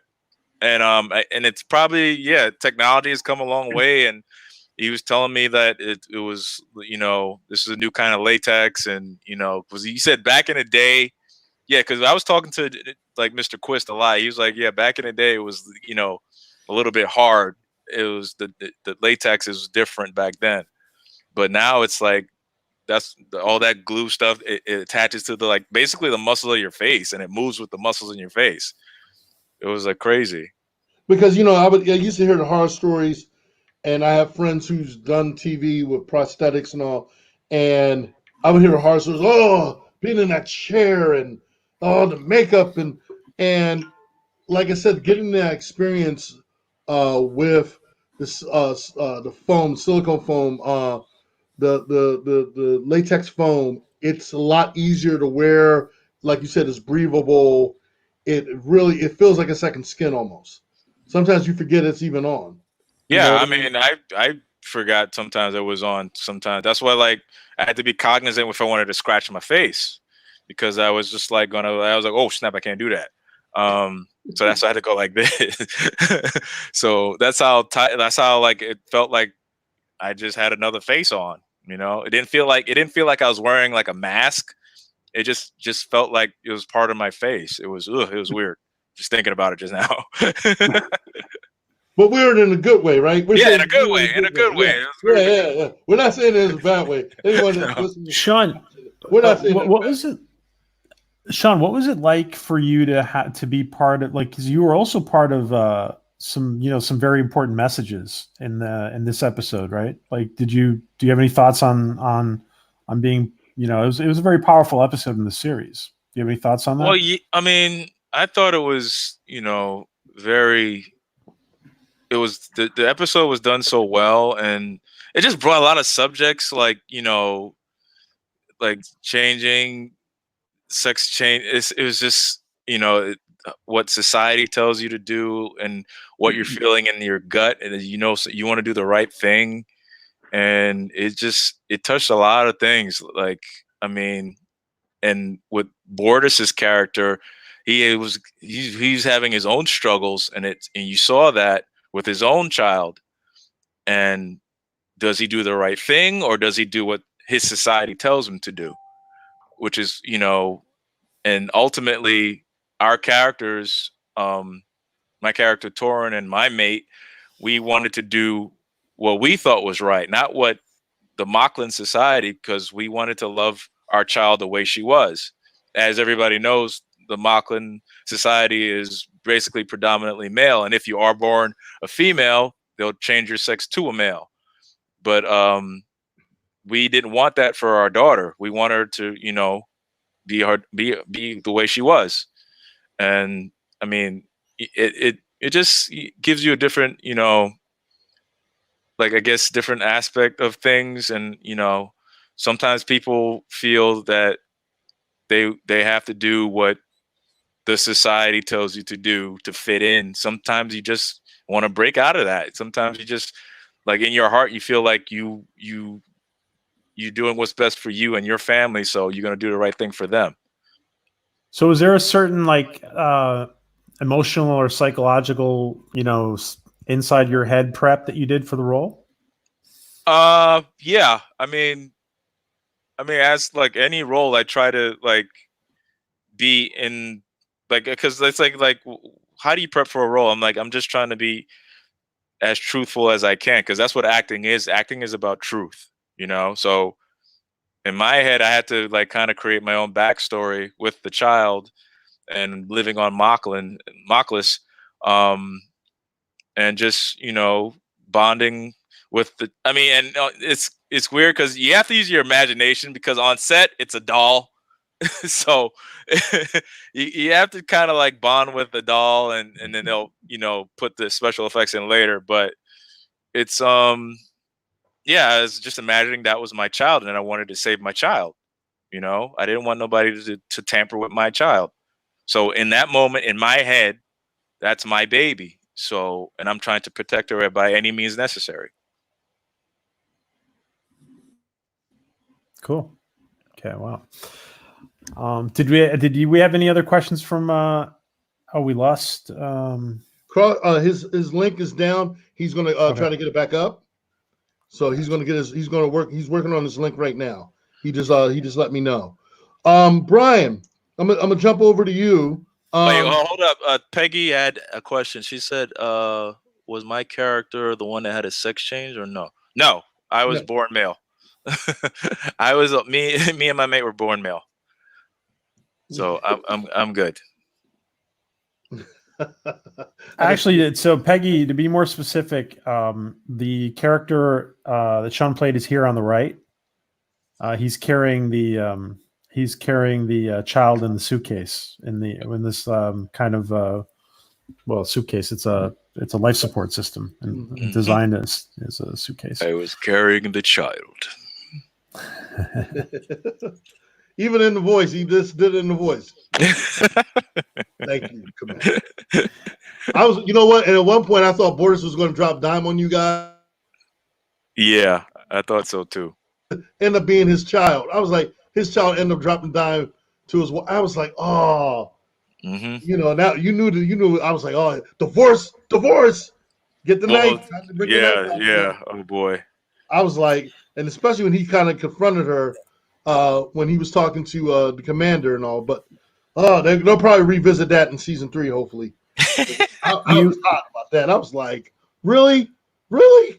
So, but Brian, actually, wait. If I just can bring up one more point. You also got to act in the scene with the actor, the young man who plays Topa, right? Blessin Yates. Yes, he was a cool kid because he was I guess like if I was his age, he was just happy to be there. He's like when he's putting him in a makeup chair. He was a good kid. He was a funny kid. Sure, we'll see. We'll be seeing more of him. Go ahead. Sorry, Eric. Topa. I'm sorry, Father. I had to drop down on you. I had to tell on you. Don't your road. And that's funny too. Like a lot of people really don't like Chad's character. No. Borders' husband. There's a lot of hate online for him. It's like Borders should marry you. Like, okay. It's like, okay. Yeah, he oh my God. Like every episode, but I mean, he kind of broke it down in that episode and said, you know, you don't go out, you don't socialize with anyone, you didn't even have the decency enough to say hello to Commander and all. You're very disrespectful. And I was like, oh, and then all of a sudden, oh, we need you on the bridge. I was like, oh, wanted him to, oh, go ahead, tell him all. You know, I was rooting for him too. And actually, Shawn, if you can tell us real quick about these 2 pictures I'm going to put up. Oh, I'm also a recurring character on Law and Order SVU. I play Captain Sasso. So, the captain of the ECU. So whenever there's a hostage situation, they call me. So I've been on that show for like 3 episodes so far, and hopefully to be on future episodes. And that's me and Mariska. She's an awesome lady. Like most of everybody I've worked with has been pretty awesome, and like she is just like a ball of energy. Like I guess before that scene, like for her to prepare, she was running up and down stairs to get psyched up. That's how committed she is. She's awesome. Wow. And here, this is a great picture too. Which one is this one? Who is that's that with? Ice-T, and that's Monet. She's I guess co-starring on one episode. Everybody knows Ice-T. That's the OG. Mm-hmm. Yo, Shawn, what's going on? Shawn, I can hear him now. Ice-T talks to anybody. Like if you come up to him, he is just very, but he's like smooth. He'll be in the chair and somebody will like, can I take a picture with you, Ice-T? Like, come on, man, let's go. What's your name? He's just so cool in his own skin. Man, well, he's paid his dues. He's paid his dues. Oh, hell yeah. So what I was going to say, yeah. Now, how many years have you been doing the for SVU? I've been in 3 episodes, like one every season. So I was I think I started in season 19. I was in season 20. Yeah, and season 21. So I was in one episode each season. Okay. Okay, shoot. You got to feel good about that. Totally. Yeah. feel good about I that. mean, I also was on original Law and Order where I was actually a murderer, and So you worked your way up from a murderer to a captain. yeah, but that was a different Law and Order. I actually killed the ADA in Law and Order, the original one. I think her name was Borgia. She got murdered. We took her and threw her in the trunk and duct tape her, and she choked on her vomit. And yeah, it was good times. And then they promoted you to captain. Yeah, I guess so. I was like, you sure you want me back? You're a different character, different show. I was like, okay, cool, I'm good. I used to think about what you call it, Hollywood Shuffle, when he said, "Does your character die?" He said, "No, then it's a good script." Yeah, 'cause that's what, like, when I get certain roles, I'm like, when I find out, like, oh damn, I know I'm only gonna be on this one episode because I'm either murdering somebody or I'm getting murdered or something, or something's happening where I'm not coming back. But I'm glad like Law and Order SVU brought me back. I really appreciate Shawn, that. we would love to have you back someday just to talk cosplay with you. Sure. Yeah. All day. There's just like a lot there. I'm looking through it. And I was like, there's a lot. Yeah, there is. Yeah. Cross is now gonna- go ahead. I'm Go ahead, kind of Eric. curious Cross is something for Shawn Cross here. is having some issues. He's going to send me some links for people to follow him because his Wi-Fi crashed. So he's going to send me some links for me to send. I'm going to send to you so you can post up for people to follow him. He's going to send it to me in a few minutes. Well, Brian was saying something. Yeah, Brian. I'm curious since I know you've worked on a variety of things, but since they're two very different TV shows, I'm curious if you can tell us, how they differ working on, say, Law and Order SVU versus the Orville. Like, what was your experience like on the two? I guess with Law and Order, it's more. I think it's a little bit more fast paced because they're on a kind of restricted time frame because we're actually shooting scenes in the city. Like we would shoot uptown, we shoot on the street. So and like shooting the Orville, like that's like I said before, we were shooting out of sequence. So I might get called to set Monday and then not be called to set till like maybe Thursday. And it was just, but I mean, we still was under a time thing, but everybody was professional, so everything ran smoothly. But like in New York, and like we have to shoot outdoors, we have to make sure the permits and make sure because the extras, a lot more extras. There's a lot more, and as like law enforcement, we have to be mindful. Like when they're not shooting, we have to wear cover because we can't walk around the neighborhoods with police stuff because technically we're impersonating a police officer and you get in a lot of trouble with that. But yeah, it's just basically, I mean, differences is just, I guess, the speed of everything. Cool. I hadn't thought about that with the uniforms. Interesting. Yeah, they make sure they tell us that you better wear your cover because they're real cops there on set for security. But it's like, do not leave because if you want to go to craft services, which is probably around the corner, and you just want to walk over there and you can't, got to put a cover on. Wow.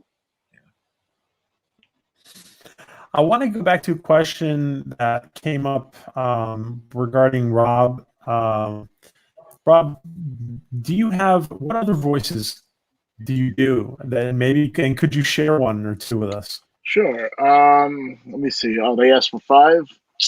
Let me think. Party favorite's always The Godfather. Mama Santa, what have I ever done? Don't make it treat me. It's not disrespectful. Let me think. What else? Oh, people love Randy Savage. Oh yeah, funky like a monkey, spaces the place inside the women. Kids love when I do Patrick and SpongeBob. I usually ask kids like, "What's your favorite cartoon?" Because I love doing it for kids because it's just like they think you're the cartoon then. But what was that scene? I love when SpongeBob's like, "Hey Patrick, are you angry too?" "Yeah." "What's the matter?" "Can't see my forehead." Wow. And I'll give you one more. How about Popeye? Well, blow me down.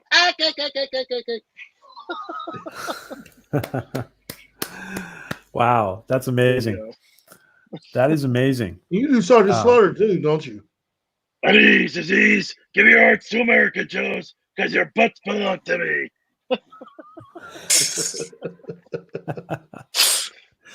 Well, Orville family, that was a great request. Yeah, wow, and we get to see 5 different sides of Rob there. Wow, And I love this picture of you and Lois. Yes, yeah, we had a lot of fun with that. We had a lot of fun with that. Just to let you know, PJ, I sent you a list of where people can contact Crisscross or where they want to follow Crisscross due to the fact his Wi-Fi is completely shut down. So he sent me links for people to follow him. He apologizes that his thing went down on him, but he wanted everyone to know, hey, you can follow me on this. He said, give it to PJ. I'm like, okay, I'll give it to PJ. Gotcha. I will put it up. 1 second. Gotcha. I'm sorry we lost you, Chris. Okay. Well, I think we can have Chris back for a conversation about his work another day. Yeah, definitely. Because I think the thing with all of you, and this always happens to me with Eric, is that everybody he brings on is like super fascinating, and you guys all make Moira go purr, which is in itself is a whole accomplishment. Well, So, hello, I'm just kidding, Moira. Row, row, baby, row, row.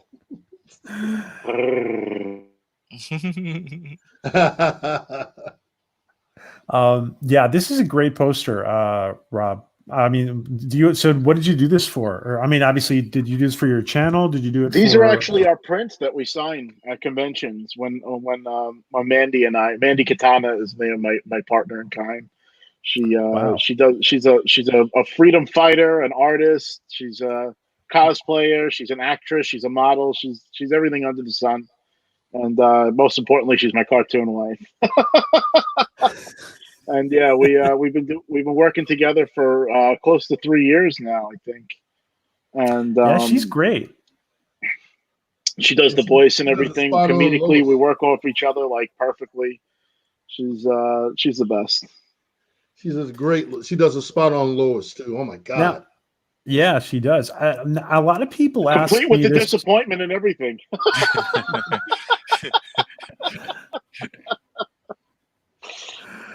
Now, Rob, a lot of people ask us this. Did you ever get any kind of reaction from Fuzzy Door on any of this, or? You know, it's funny. When I very first started doing this, I actually contacted Fuzzy Door Productions because I wanted to make sure I wasn't going to get sued because I don't have money to get sued with. And I ended up speaking to one of the representatives. I couldn't get all the way up to Seth, but one of his representatives said that they loved actually what I was doing with the Peter Griffin thing. And they said that I did come up in a table read on the possibility of doing a live action episode of Family Guy. But that was also 5 years ago, so I don't think that's actually going to happen. But you don't know. They did never know. Last season. They never did say reference never. me last season. So I am canon in the show, which is pretty dope. I mean, they did mention you, so that's not to say that they won't turn around and say, you know what, this guy's still doing it. He's still like showing the love and everything, and he's showing love to the Orville, and he's part. Wow, we got to bring this guy. We got to bring this guy in. You know, he's got to do. Dear Yakio. Seth can take a vacation. I'll take over. It's fine.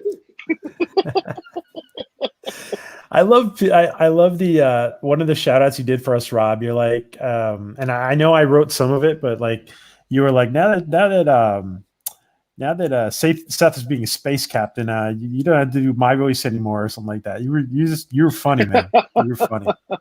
You were so funny. And yes, everybody, we're gonna have Rob do more shout outs. If assuming he'll do them. Freaking sweet.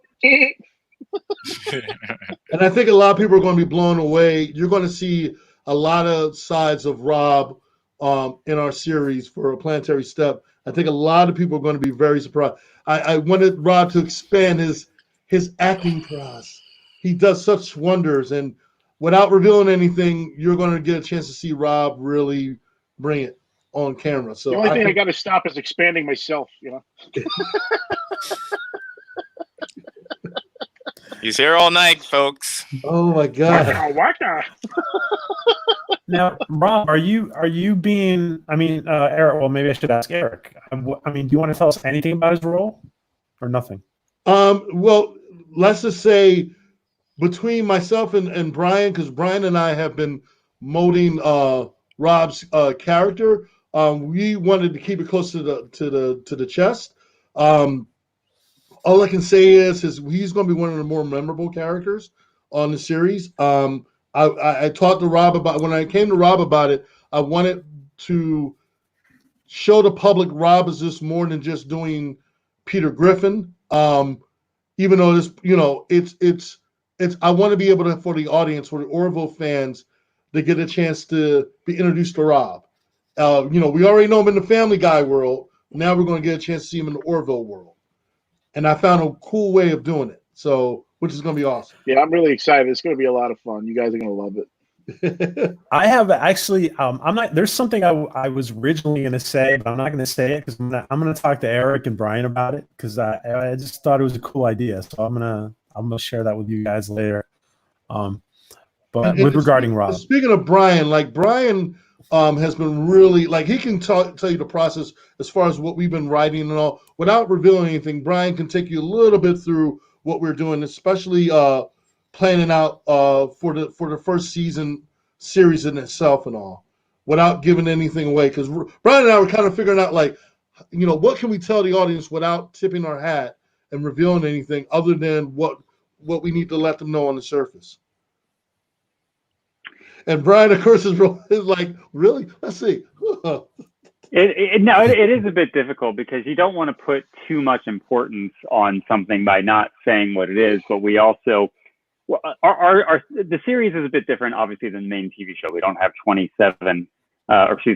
some odd 1 hour long episodes. It's shorts and vignettes and so on. And you want to tell your story across all of those. So you want to make them important. You want to make them feel connected, and sometimes it's about less than just them feeling connected, but they literally are connected. There's more story to be had when you put all the pieces together, kind of thing. And that's what we're trying to focus on right now. It's fun to do the little shorts, it's fun to do the little scenes. It's fun to have fun with them, which is what the Orville lets you do. You don't just have to tell a serious story, but you don't at the end of the day want these things to just be these memorable little moments that people can just, I saw this thing one time. You want them to want to see the next one, to get the next puzzle, to get the next piece. And we're trying to figure out ways to make the characters not only compelling and interesting, certainly to us and the audience, but you want them to feel a connection with them. You want them to feel that they understand them, or that maybe they've walked in their shoes as well. And that's the type of stuff that we're trying to get right now. We want them to be as real as possible in this rather fictional and funny world, but also quite serious world. And we want to try and tackle, I would say, I'm sure Eric feels the same, but we want to try and tackle the seriousness, the issues, and the things that we strongly believe in just as much as they're doing in the real show. So without giving too much away on the story, and the main reason that we do that, again, rather than just, it's the biggest surprise ever, you're going to love it.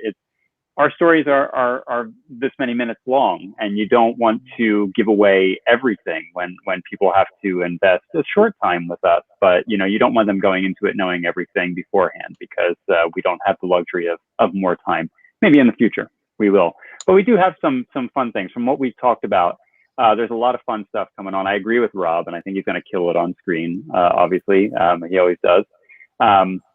I think we've got a good couple of episodes that we pitched around, and we're pretty excited for it. And I think it's a pretty neat thing when the writers and the producers of something get excited themselves for something. I think that's a good sign, and I think that translates well to the audience. And I mean, and what we find funny is the fact that we wanted to be almost like a companion piece to the Orville. We know there's going to be other people that are going to want to do Orville fan films and all. We just want ours to be able to be a position where it's like, okay, it's a nice little companion piece. It ties in certain little things within that universe of the Orville universe, but its own separate thing. It has its own style to it, its own presentation to it, where you could say, wow, this is taking place in the Orville, in the Planetary Union. It's just a whole different way of looking at it on a different point of view. But at the same time, we're tackling similar situations, but newer stories, newer characters. Because one thing for sure, people always say, you know, when you look at a spinoff or when you're looking at something that is a direct fan film or fan series, and you always are looking like this character reminds me of this character and that character. Actually, these characters are different characters, but it's unfamiliar territory when you're watching it and all. And like I said again, the one thing I've stated this before, the one thing is I let people know we can't please everyone. We're going to be able to tell our stories the way we want to. If people feel that they could do better, God bless you. Go out and do those stories. Be able to tell your stories. I don't mind, like, if someone was nice enough to give me their blunt criticism on how they felt about the first episode, which was fine with me. And like I told them, I said, hey, it only is going to make us do a better job. But at the end of the day, even if we don't, we got the chance to tell our story. We got the chance to put something together, bringing people together, bringing talent together, to be able to get a whole bunch of people to ask them, hey, get your uniforms together. I got a person who's doing props. Basically, we're working on set design. I got an FX designer who's designing the ship. And PJ, you got a chance to, you haven't got a chance to see the new intro, have you? The brand new intro. Not yet. No, I haven't. Okay. When you see it, as a matter of fact, you did. I showed you last week. And you know, from your reaction, that's how we want the audience to react. Okay, I didn't know if I didn't know there was another version of it. Sorry. No. That was the version. I'm sorry. I gotta say, let me just stop you for a second and say that was amazing. That was amazing. Seth and Tom are gonna sit down and have a little talk with you, a little CBS X&R talk with you after that. Oh God! Well, I'm not making any money from it, so hey. Yeah, I'm just kidding. I'm not making any money. So no, we're not making any money. No, we're not making any money. I want to add. We're doing this for the fans, giving it back, and we're just showing for the love. We're just giving it back. We're taking that show, we're giving it right back, and go, here you go, it's yours. We're out of here. Now, I do want to add too, when you're writing something like this, you're walking on a fine line as well, because we're not taking the characters from the Orville and telling our own little Orville episode, our take on those characters. We've created our own, and that takes place in the same universe. And you can't say, okay, this thing happened in episode 12. We're going to play off of that and tell this story. You can, but you have to be careful. You're not going to walk into a territory that the show might walk into as well, because you don't want to tread on their toes. So we're trying to find a way to make the stories fit in the universe, make sense in the universe, while not exactly, and you can hint on certain things, you can touch on certain things, and that's great, and you want to, but you don't want to go too heavy-handed into it as well, which is one thing we did talk about actually with one of the characters. We were saying we could easily kind of go here with this character, and I don't want to say I'm the voice of reason. That sounds awful to say it, but I'm usually the first one to kind of throw up there. But can we do that? Will the show go there first? You know, should we not do this kind of thing? So then we have to figure out, okay, can we piggyback off the idea a little bit? But that's the fun of it.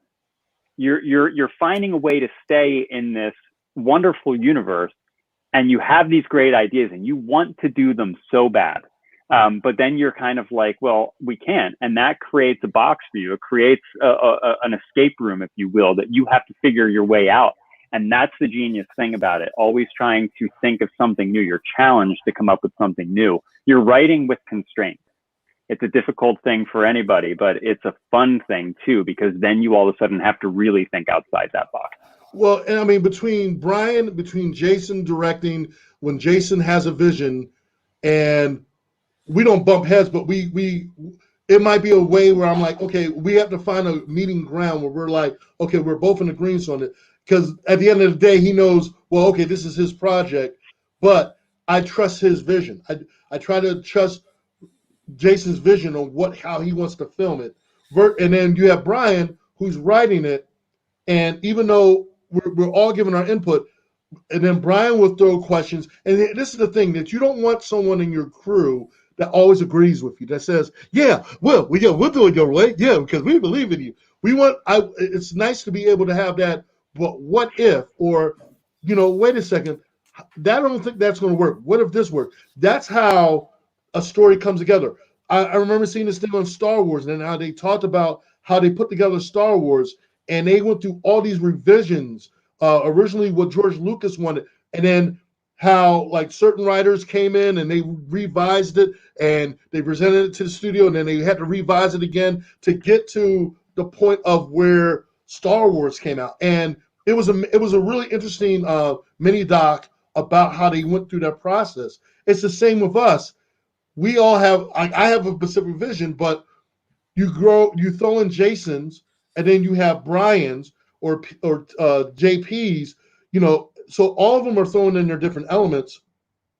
And then you have Jace doing the visuals. And so you want to make sure that everything is just trying to, because everyone believes in the end process, but at the same time, too, you want to make sure that you include everyone's thought process in it, because that's what you're going to have. You're going to end up having something really, really positive, something really, really good when it's all said and done.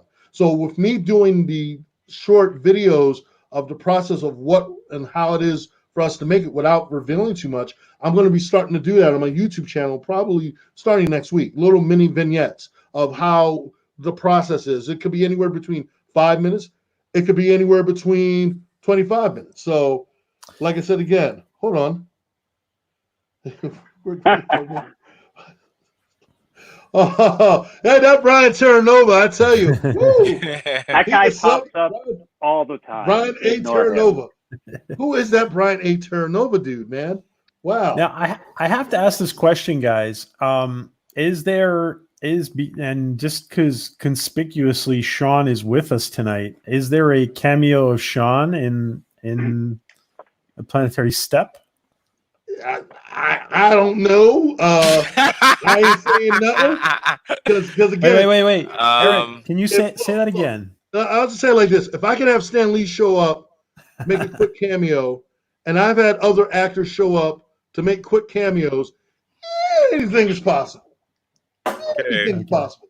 I'm not saying no. I'm not saying yes, but anything's possible. My union might say something about it, but I don't know about that. I have no idea what you're talking about. All I can say is I'm not trying to cross the union, man.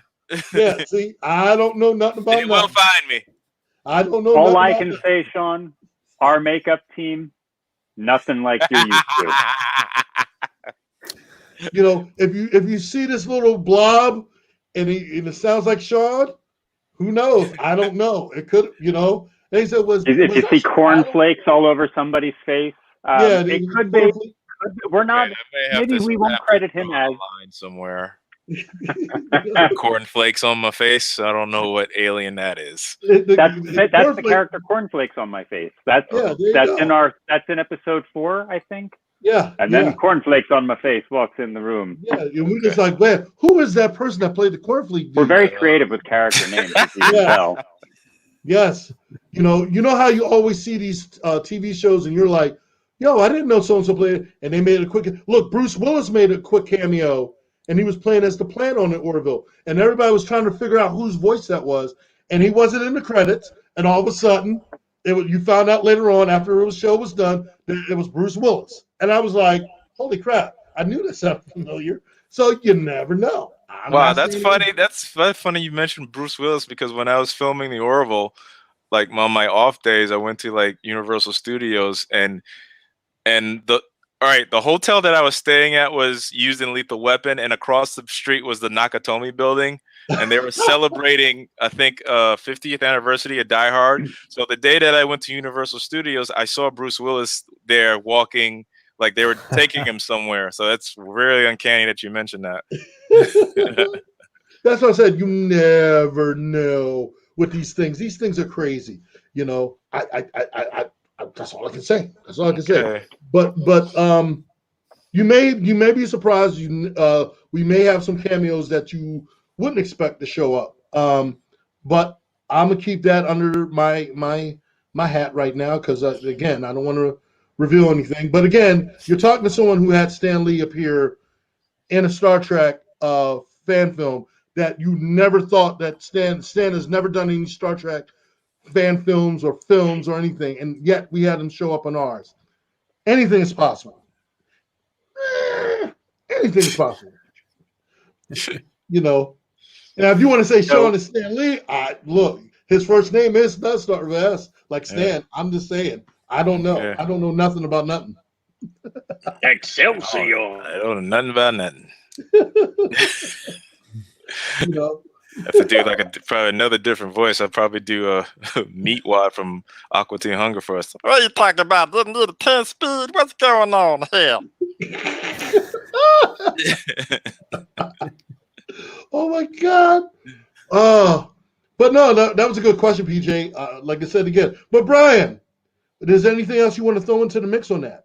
Yes, you. Because before that, Brian, I would like to say, I can ask a question. Yeah, that jerk again. Jeez, that guy. Yeah. I would like to say, Shawn, we have this character called Cornflakes on my face. Oh, Lord. How would you? No, honestly, no. I think I said more than I should. More, I think like 25-year anniversary. Sorry, I said 50. Now I feel really old. Anyway, go ahead. No, you're good. Maybe when we're doing the 50th anniversary of a Planetary Step, Shawn, would you come back with that? Would you come join us then? Sure. 50 years of a Planetary Step, because we'll be here. We're doing it, right? Sure. 50. Damn. I'm gonna be damn.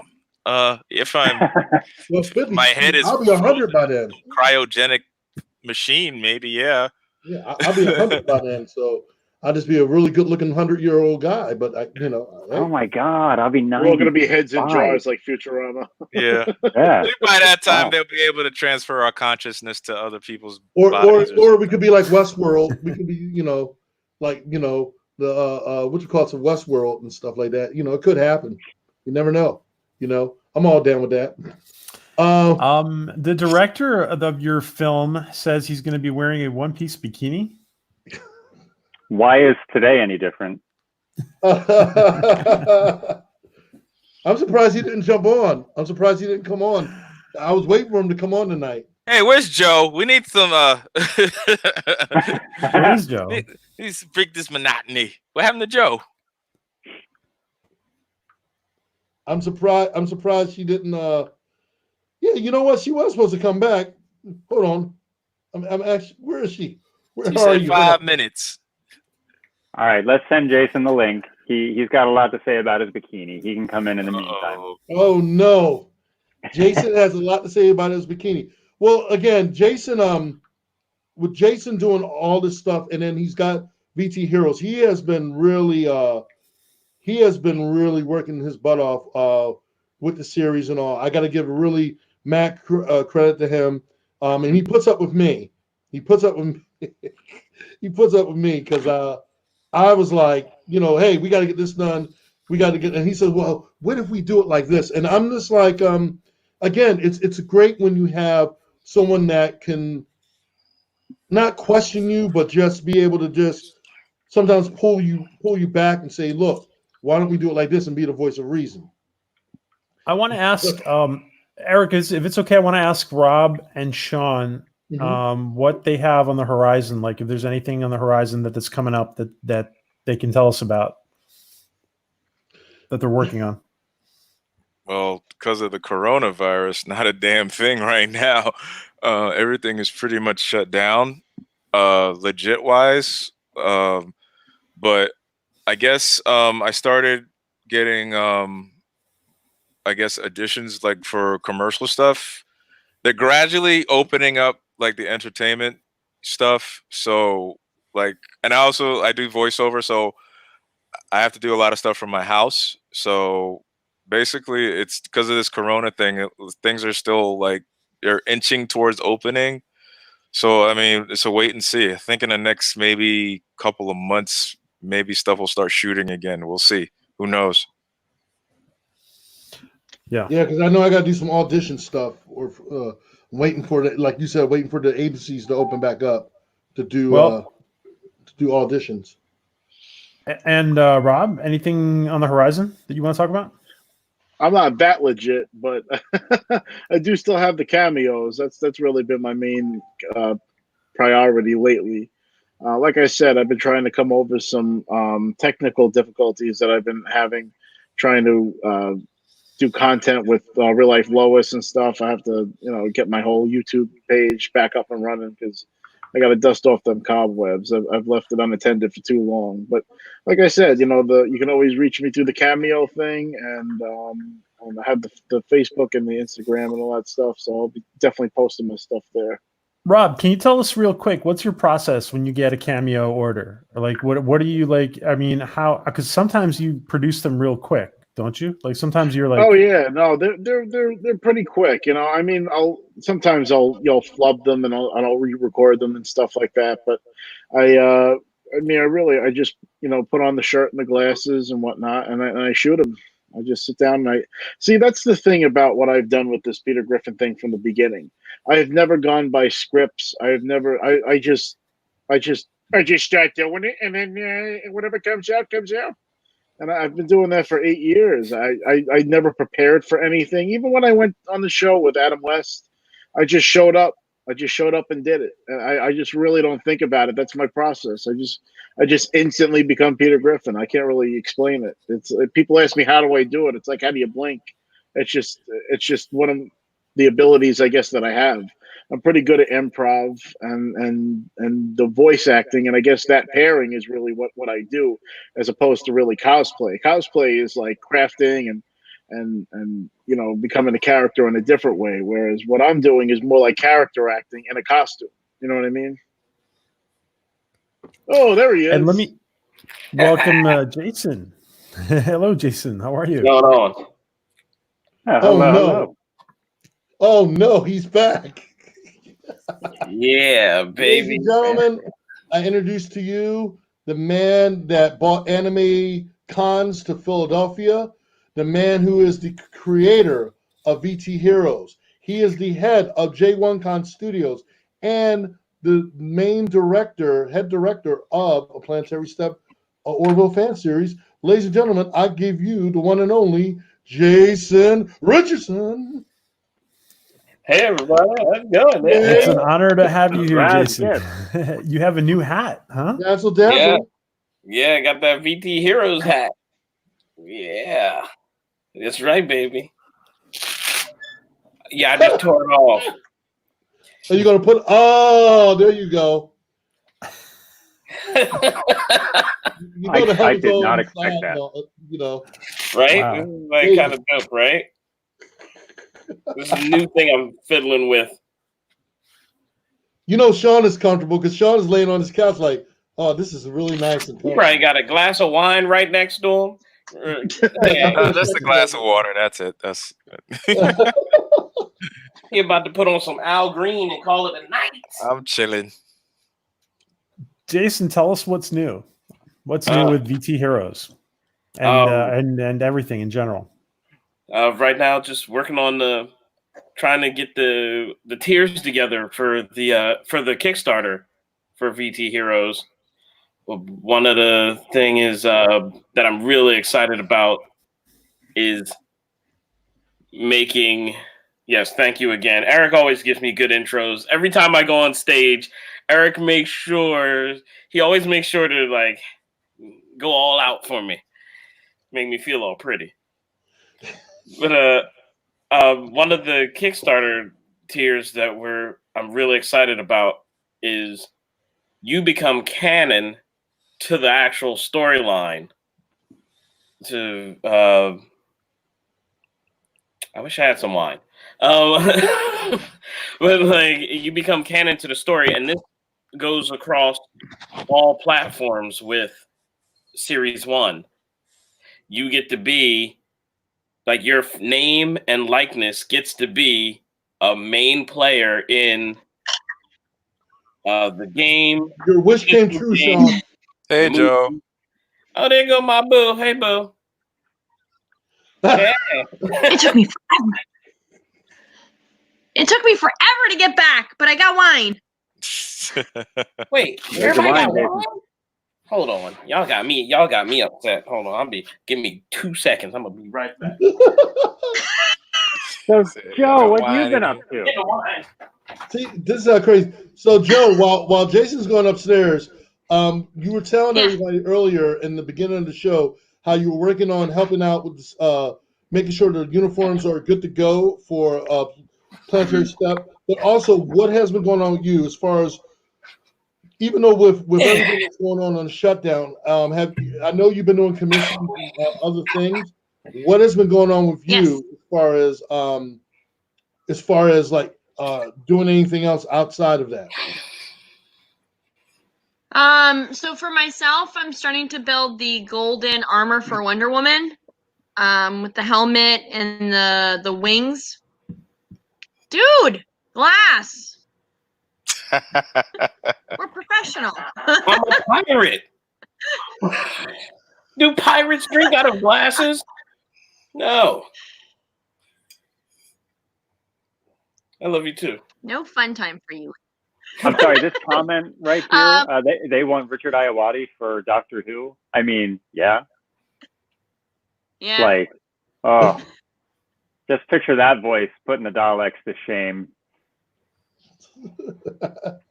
So great. Sorry, go on, Joe. Sorry. So I've been doing that. I've been working on my garden. I've become like an avid gardener. I want veggies. But yeah, mostly I've been working on costumes for myself and like the show that we're working on. I fitted William J last weekend and kind of like made it very like svelte on him. Like he's very svelte anyways, but I wanted the costume to hug him. So it was very snug, and I was like, you gotta stand up straight, don't move. I took in his arms, the sides, the back, and so then he put it on, and we sent pictures to Eric, and he was like, I can't breathe. I was like, you don't need to breathe, you just need to act. Don't breathe, just look like you do, Mr. Suave.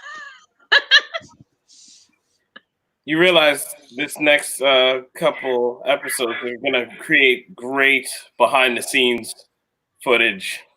I'm gonna have so much good footage. There's gonna be video of me with the wine just crying in the corner. Like Brian cussing and fussing. Like we never saw that side of Brian. Like, no, I wanted him to say this, not that. I've actually never heard Brian swear. Get me on a set. wait, no, you were a gentleman. You were absolutely a gentleman on the first Cartoon Network shoot. Yes, okay. You were nice. Ruined my reputation, Jason. No, I appreciate that. Thank you. No, I will say, my God, Joe, that's a glass and a half. I'm committed. Don't judge. Wow. And I support. I will say it's a different beast for me, Jason. I don't know about you, but like when I'm directing a project versus having written or acting in it and so on, I can like put the foot down, you know, because you kind of have to. You have to rein actors in. Being one, I know how we all are. We can get off the rails quite easily, and you have to get that time back, and you have to get in there. And I usually will start directing a project by calling everybody together and say, I might be a bit of a jerk. Don't hold it against me. Let's make this happen, you know, because in reality, you're just trying to make the best thing possible. And sometimes somebody has to ruin the fun. And just by default, you're the jerk. But yeah, it's a wonderful thing. I am kind of curious, real quick, just one for Jason. When you are directing a project, like what's your method? Do you like to storyboard things out? Like you've read the script, do you have the story just in your head? Do you have your shots in your head? What do you do? Well, it's different depending on what the project is. When I had you and Eric for my first commercial shoot, I had a whole different storyboard planned out, and that got flubbed like immediately. So I had to remember I was sat there in the dirt with Forrest, our camera guy, and I drew out a new storyboard real quick. And I mean, it was mainly stick figures because I didn't want to waste any daylight. So I was like, this is what's gonna happen. When it came to doing a Planetary Step, after reading the script, I kind of see Eric. We've worked so many times together with projects, with especially video projects like commercials and shoot all that stuff. I already knew where he wanted to go with stuff, but I also had certain things that, like, when I read it, I was like, I picture this angle, this shot, and am I wearing the same shirt I did in that shoot? I swear, y'all, I wash. I swear I wash.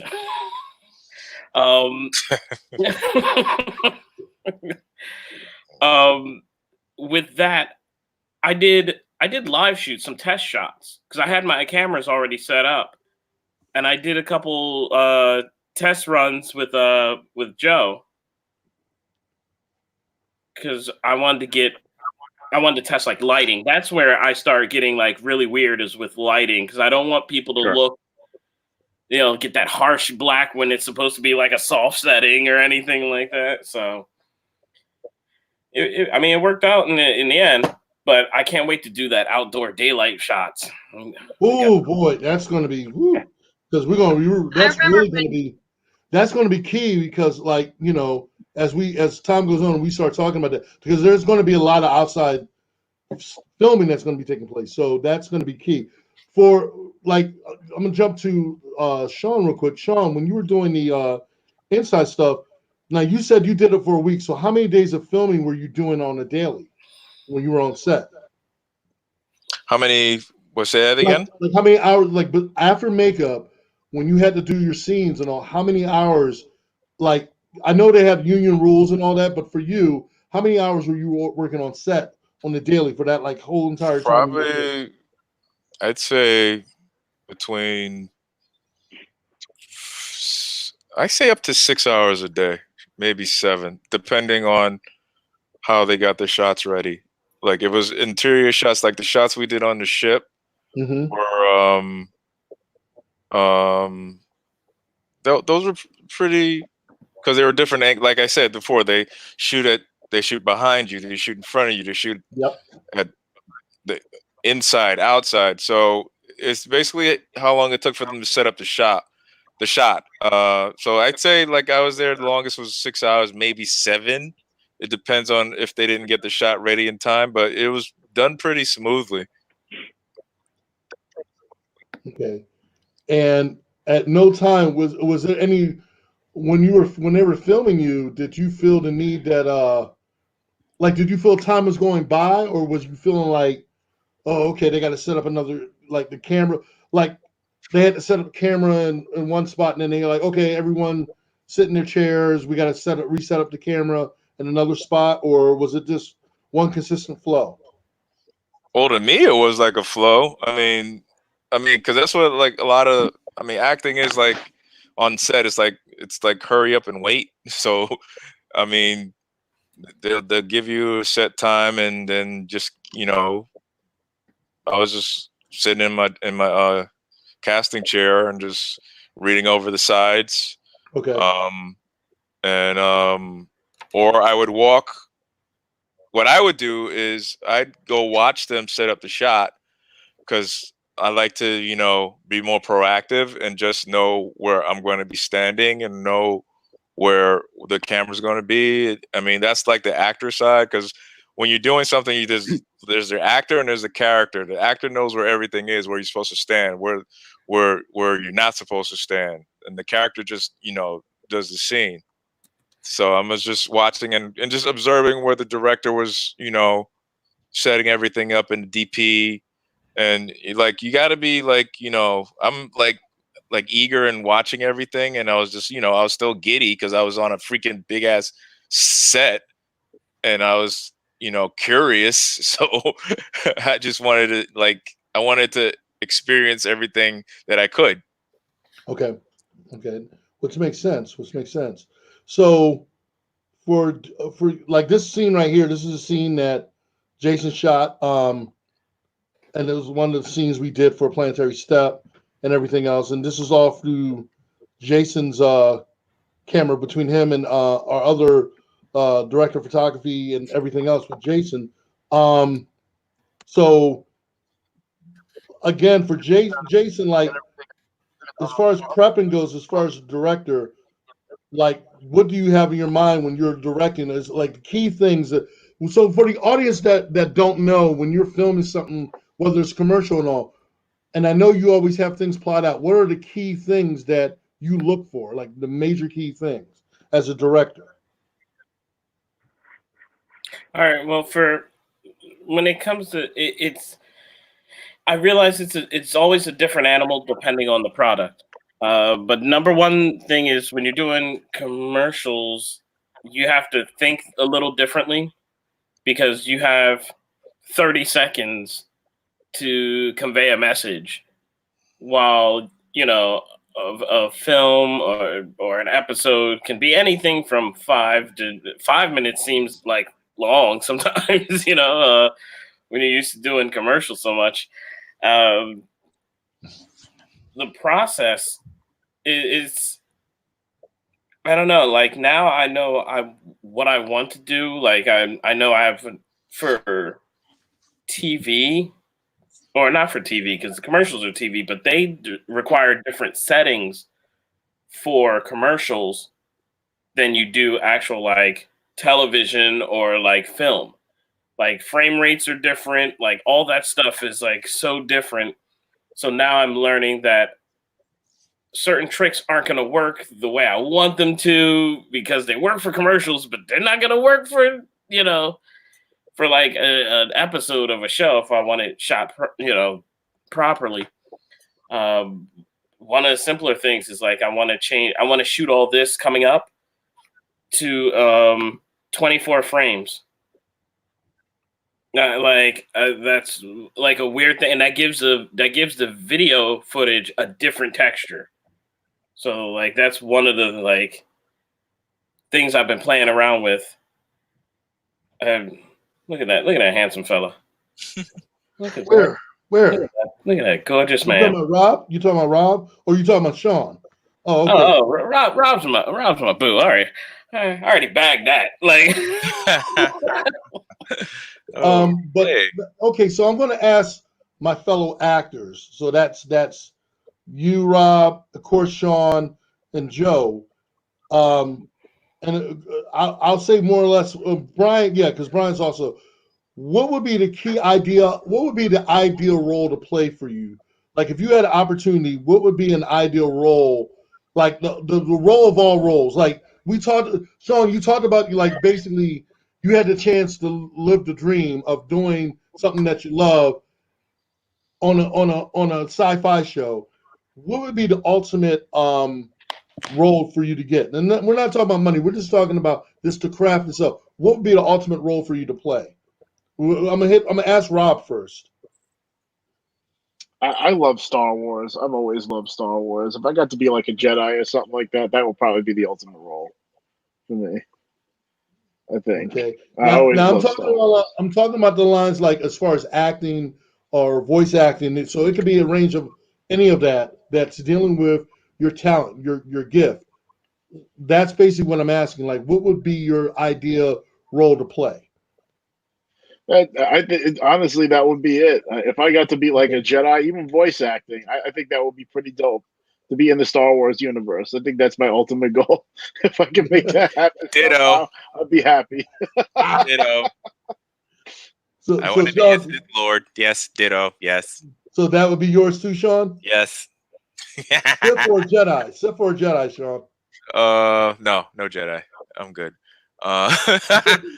Or I would just like anything like I'm a big fan of the John Wick stuff and just the action, like an action sequence stuff like that. I just would love to do that. Although I'm not jumping through any windows, I would. I'll do it. I'll do Yeah, I it. know you would, but nah, I think I'm I all need a for that. stuntman for that. But yeah, because I'm also like a martial artist, so all that stuff would be like that would be awesome to do. For me, it would either be superhero or doing a military, tactical like style movie. Like I always because of my time in the Marine Corps and all, and applying that on film, doing something military or something like that. Oh, I would love it. I would love it in a heartbeat. Joe, what about you? I think my ultimate would be either like a military action, like in space, or a Klingon, like full. You've already like, done that. You've already done the Klingon thing. But it's different when it's on screen, because like You did a commercial. You did a Klingon. You did a Klingon. I know it felt so good in the commercial though. Like I was like, can I just stay in this for like ever? Like I just want to be Klingon forever. And Brian, I'm gonna go to you. What about you? So I'm going to take this kind of as like of all time rather than like anything moving from today forward, because there's been three. I have to say three. There's been three roles that I would gladly take on any day of the week, and one of them I'm slightly aged out for, unfortunately, but it would be obviously the Doctor. I would love to play the Doctor in Doctor Who. That's been a childhood thing forever. One of my absolute favorite characters, and I think he would be an amazing one to play because of how much depth of character is Fox Mulder in the X-Files. I would love to have a character even remotely like that. There's so much to him, but also on the fun superhero side of things, it would always be Spider-Man. So I would love to do stuff like that. So throw me in, make me anybody in Doctor Who. Awesome, I would do that. Make me I would love to play a superhero, any kind of action thing like that. I'm very geared towards sci-fi or action, and so I would do any of that stuff. But I would say those ones for sure. And Jason, I know you're more a man behind the camera, but I know for you be the biggest lover man or something like that, the hero or something. Well, and yes, Orville family. Yes, I served also. Yes, United States Marine. So yes, to answer your question. Go ahead, Jason. I'm sorry. No. Gotta put VT Gray on. So I've done some film. Like I've done stuff with the art school dropouts, doing some stunt work. Okay. Doing like kind of like a John Wick type thing. We did like a comedy John Wick type thing. Right. And that was cool. I like being behind the camera because I like being creative. But if I had a dream roles, oh man, I'd cut my hair for a Spider-Man role. Wow, that's saying a lot. Because what was funny is I had to connect. There was a girl I was dating. She used to date Tobey Maguire, so that's why I started dating her, because I'm like that weird with Spider-Man. And I was actually going to get a suit. Just let it go. I forgot to tell y'all, I'm a hoe. So there you go. You're ex-ho. God. I'm a retired hoe. We talked about this. Wow. Okay. See, this is what happens. This is why you don't drink and you don't go online. This is what happens when you're drinking. What are you talking about? This is water. Wait, you messed with a girl because she dated Tobey Maguire, and that was the only reason? Shawn. All right, let me explain myself. Like I got to get up and move the camera. Okay, you have known me for like 20-something plus years as Spider-Man. I've even done artwork for Sony Pictures. Here, I'll move out the way. This is my life-size Spidey over here. It gives a new meaning to the term swinger. This is a poster I did for Sony Pictures when Spider-Man 2 came out. This is actually a rare poster that you couldn't buy in stores that Sony gave me.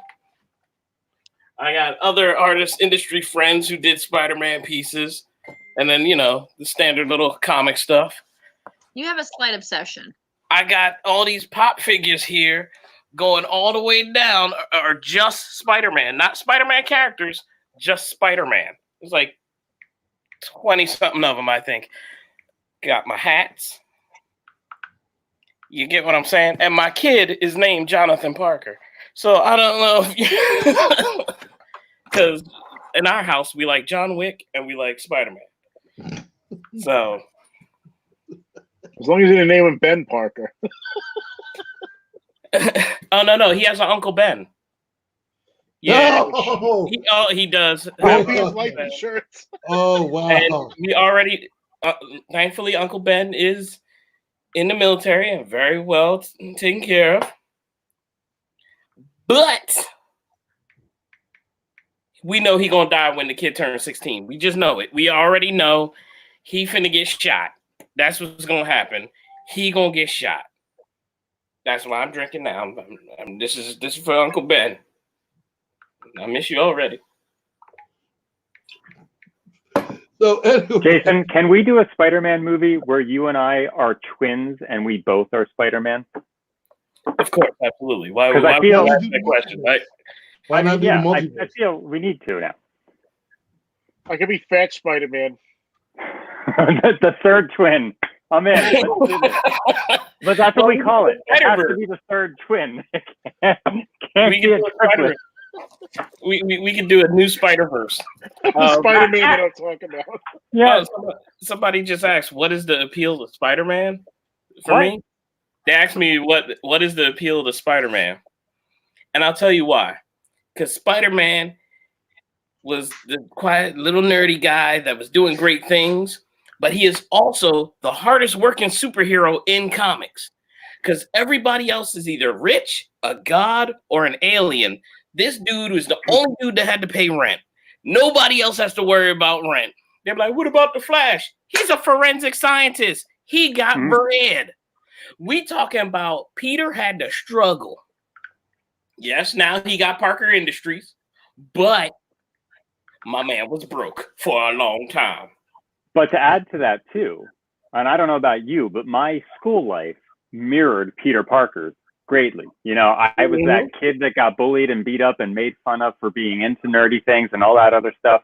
But through it all, Peter still found his heart. He found the way to be the good guy. He found the way to be the hero, and he would sacrifice anything in his own personal life to save someone that was either who he loved or a total stranger. Peter just had a good heart. He just did the right thing to do the right thing. This is what makes Peter Parker freaking amazing. Yep. Willing to take the bullet just for anybody. For anybody. Just to make sure they're taken care of. I just want everybody to be good and happy. So now that we got the idea of what Jason would be, going back to just the essence of what we are doing. Again, as far as everyone who's talent, where do you see for you, Shawn? I'm gonna ask you right off the gate. Where do you see yourself doing once everything starts coming back to normal? What goals are you trying to reach within the realm of acting? Like, I know we all have these goals in acting, like, hey, we would to have a series or something. But for you as an actor, what do you see yourself wanting to do or wanting to accomplish within the acting realm? Okay, your mic, Shawn, your mic is down. Hello, can you hear me? Okay, yeah, because you started going on, you were like, and well, like, yeah. All right. Yeah, I want to be. You know, I always wanted to be a series regular on a show, like like the Law and Orders and stuff. And but I also like comedy. But I also would love to do animation. I mean, that's how I got into the business, through voiceover. Even though most of the animation is done primarily in California.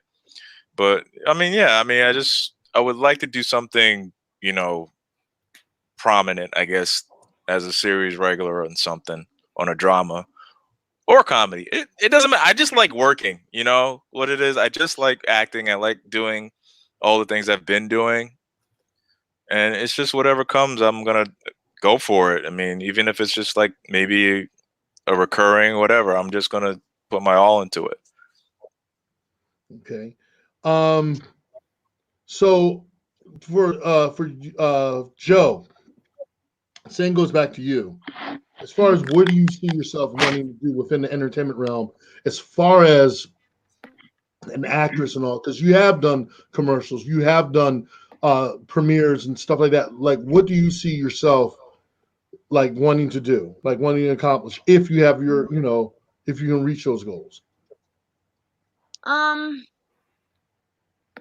Ooh, it's a pipe dream, but probably like way pipe dream. There's no such thing, Short, but go ahead. short term, I think I would like to be probably a regular on a show.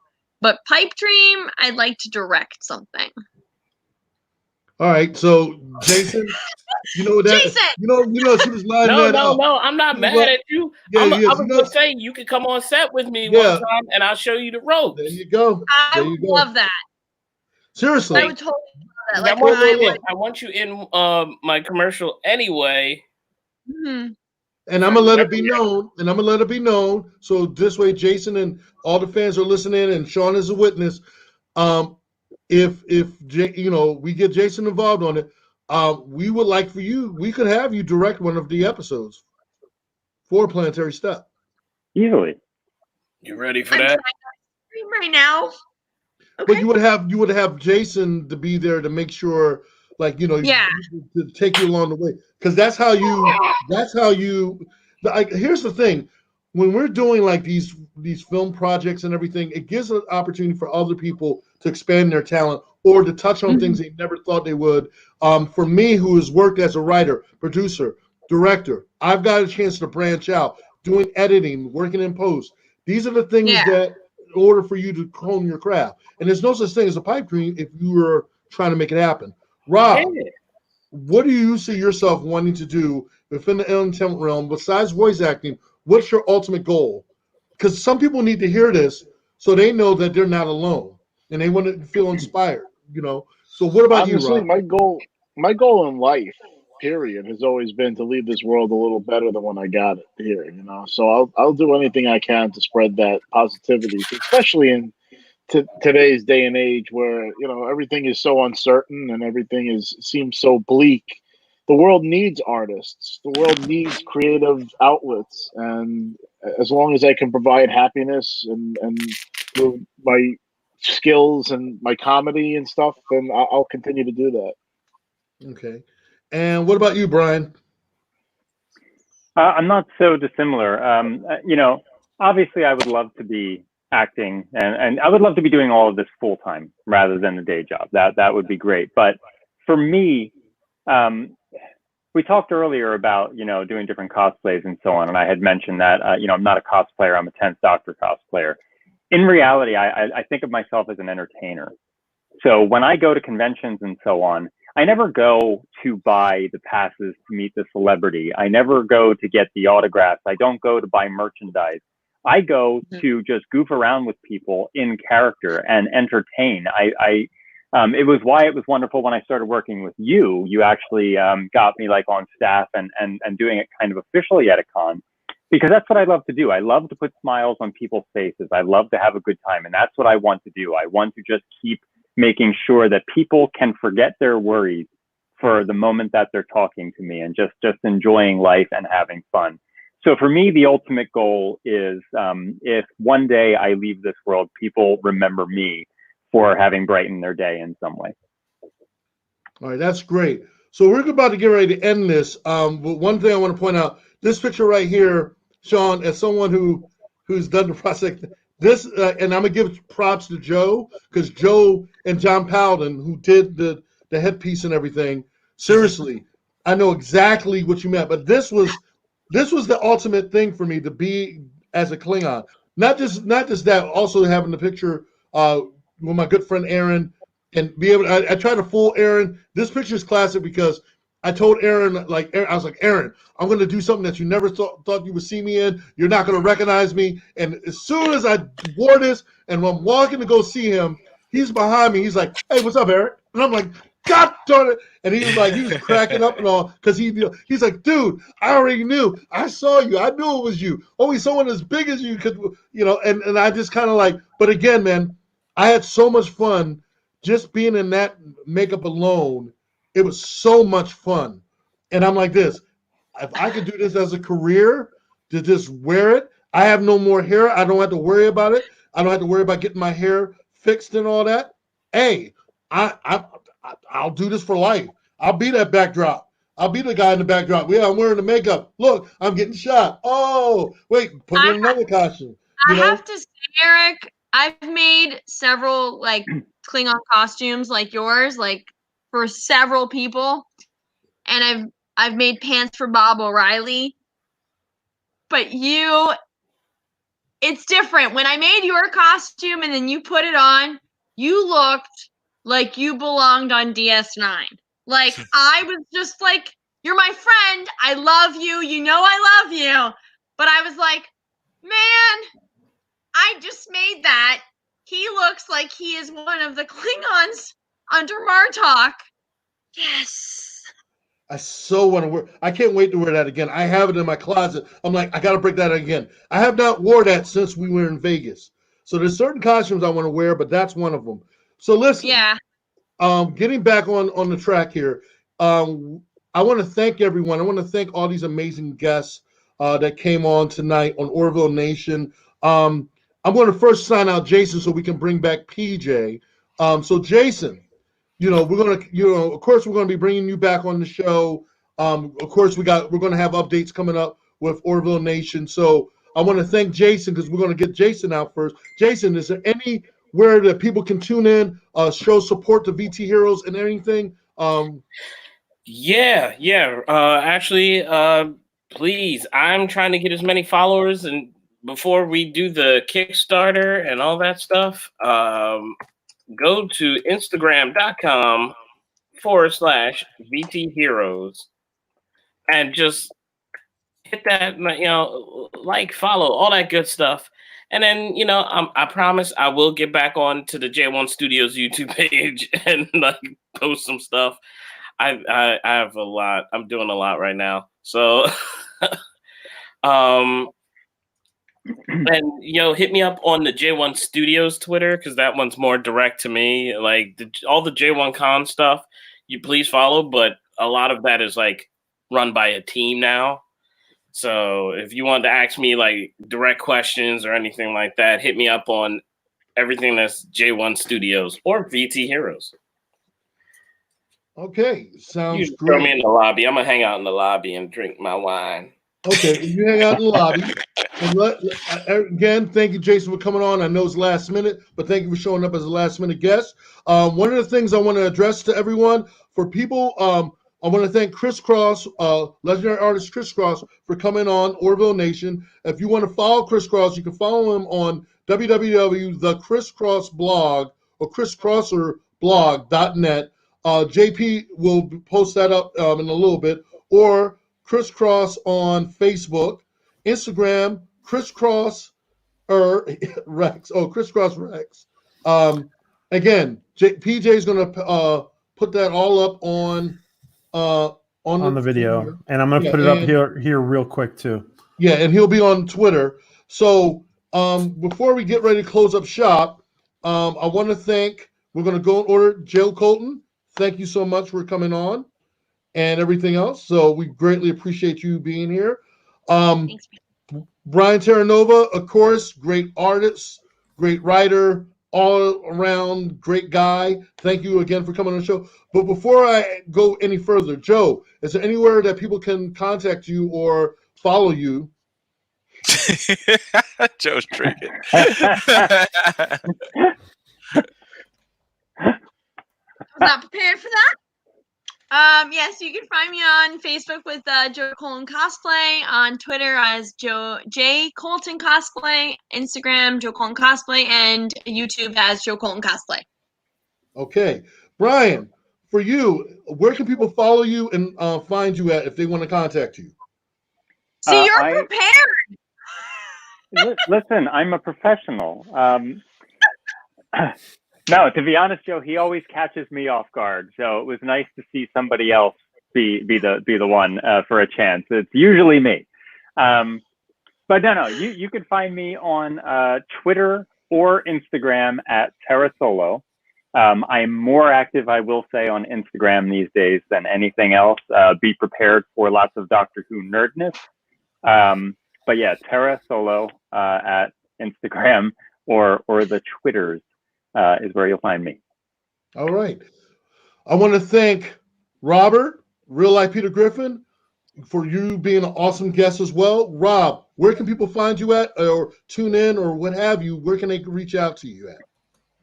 So on Facebook and YouTube, you can find me at The Real Life Peter Griffin. On Instagram, it's actually my real name, at Rob Franzese. And honestly, I think I've logged into my Twitter maybe 3 or 4 times ever. But that's NY Peter Griffin. All right. And I want to give a big, humongous thank you for hanging in there with us to Shawn T. Andrews. Shawn, thank you so much, man. Seriously, for hanging out with us, for giving insight of what it's like to be a guest, a star on the Orville, taking us through and showing us pictures, sharing the insight of what it's like to be on the set of the Orville. Where can people follow you at? Where can people reach out to you, show their support to you? Where can people follow you and everything else under the sun? Shawn on Instagram, Shawn Shownuff, ShawnShownuff. Shawn Shownuff on Twitter. I have Shownuff Cosplay on Facebook, where I just a lot of cosplay stuff, but I'm a crazy cosplayer, so a lot of cosplay stuff. I have my website where you can see stuff I've done on TV under ShawnTandrew.com. All right.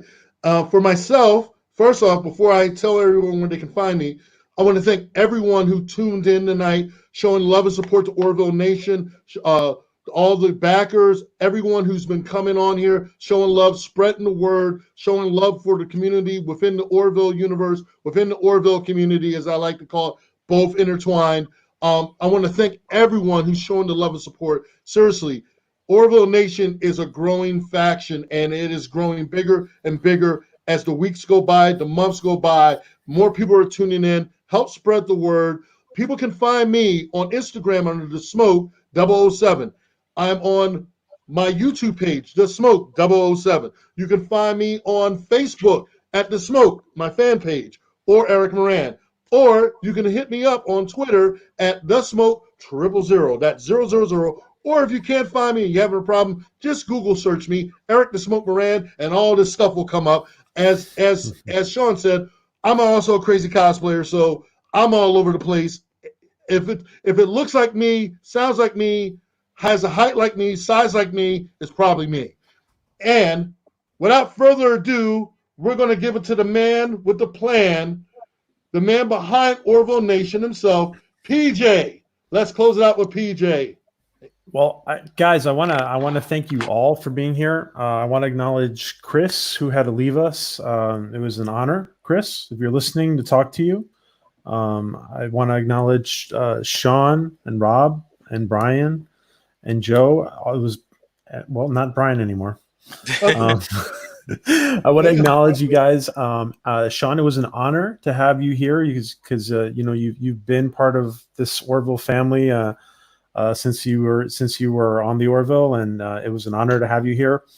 And I thank you, and you're always welcome back. And we'd love to have, we have had Joe and Eric on just to talk about their cosplay, and we're not even done with Joe. Actually, we have to we're supposed to bring her back, so we'd love to have you and Rob as well. And let me just say that our community is particularly enamored with Rob, and so it's an honor to have you here as well, Rob. And you're also invited back anytime to talk whatever you want, and just cosplay or whatever. And let me see. Okay, There Oh, he there he is. is. there you are. Oh, I was about to hit you. I'm like, what happened? Where'd you go? He was thanking you. Nani? Yeah. And it was such an honor always to have Brian back. And Yay, thank I saw somebody write that Joe's glass of wine is actually physically bigger than her head Yeah, I in saw in that. the Wow. chat. It Damn. looked on camera. It looked big. Taste in it. Jesus. Yeah, pretty big. Yeah. I also want to acknowledge Jason. Thank you, Jason, for being for an amazing organizer of everything. And I know he's been going through like so is Eric. You've all been going through your troubles and tribulations about deciding whether events are going to go on or not in the fall. So my hat's off to both of you, Jason and Eric. And congratulations to Eric for putting this whole project together. And let's thank you again to Seth and Tom and everybody involved with the Orville for making this, making it possible for all of us to enjoy this. And also shout out to my boy JP from the Egotastic Fun Time. Can't forget you, bro, because you're also a part of the Planetary Step family. I can't forget about you. I'm talking about everyone but you, and I need to bring that out. And shout out to him. And did you think Shawn, or did we already think Shawn? I can't remember. I was thinking something. I'm good. Okay. Well, we definitely would love to bring you back, Shawn, and everything else. Cosplay. Yes, because we definitely need to touch more on that. Crazy cosplayers, and they're like, we should do a whole thing just devoted to cosplaying on the episode. The crazy cosplayers, get our weather girl in, and everybody between you, me, Brian, Joe, Rob, our perspective of cosplay and everything else, from dealing with TV and cosplay and all that craziness. So that's an idea. Just throwing your way, BJ. Just throwing it your way. Anyway. Yeah, we just absolutely, and we just had. I mean, Katie and Raquel just had. I was there too in spirit, but they were talking up a storm the other night, and when I looked at, we didn't even get like through half of what we had to go through with Joe. So yeah, anytime you guys want, people love it. People love the cosplay talk. So yeah, absolutely. Okay. All right. So, A lot of fun. PJ, I'll let you end up the show because this is your baby, and I did my part.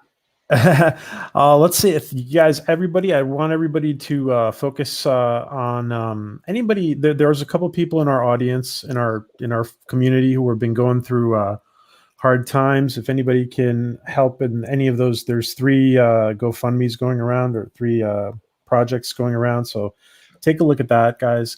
I want to say thanks to Phi, to Pflugerville, to J1 Studios, to Louise, to the Orville family. The Orville family is a new Orville channel. Please sub to that, guys. And I'm sure all of you guys are going to be hearing more about Ellie's new Orville channel. And Bird of Prey, hello, Kapla Bird of Prey. I didn't see you come in. So I want to say just thank you to everybody who's been here, Moira and Peggy and Alicia and Dega and Tommy and everybody who's been here tonight, guys, because we've had a lot of people coming in and out. So thank you, guys. Stay safe. You're all welcome back anytime. Many blessings to all of you. Have a great night, guys.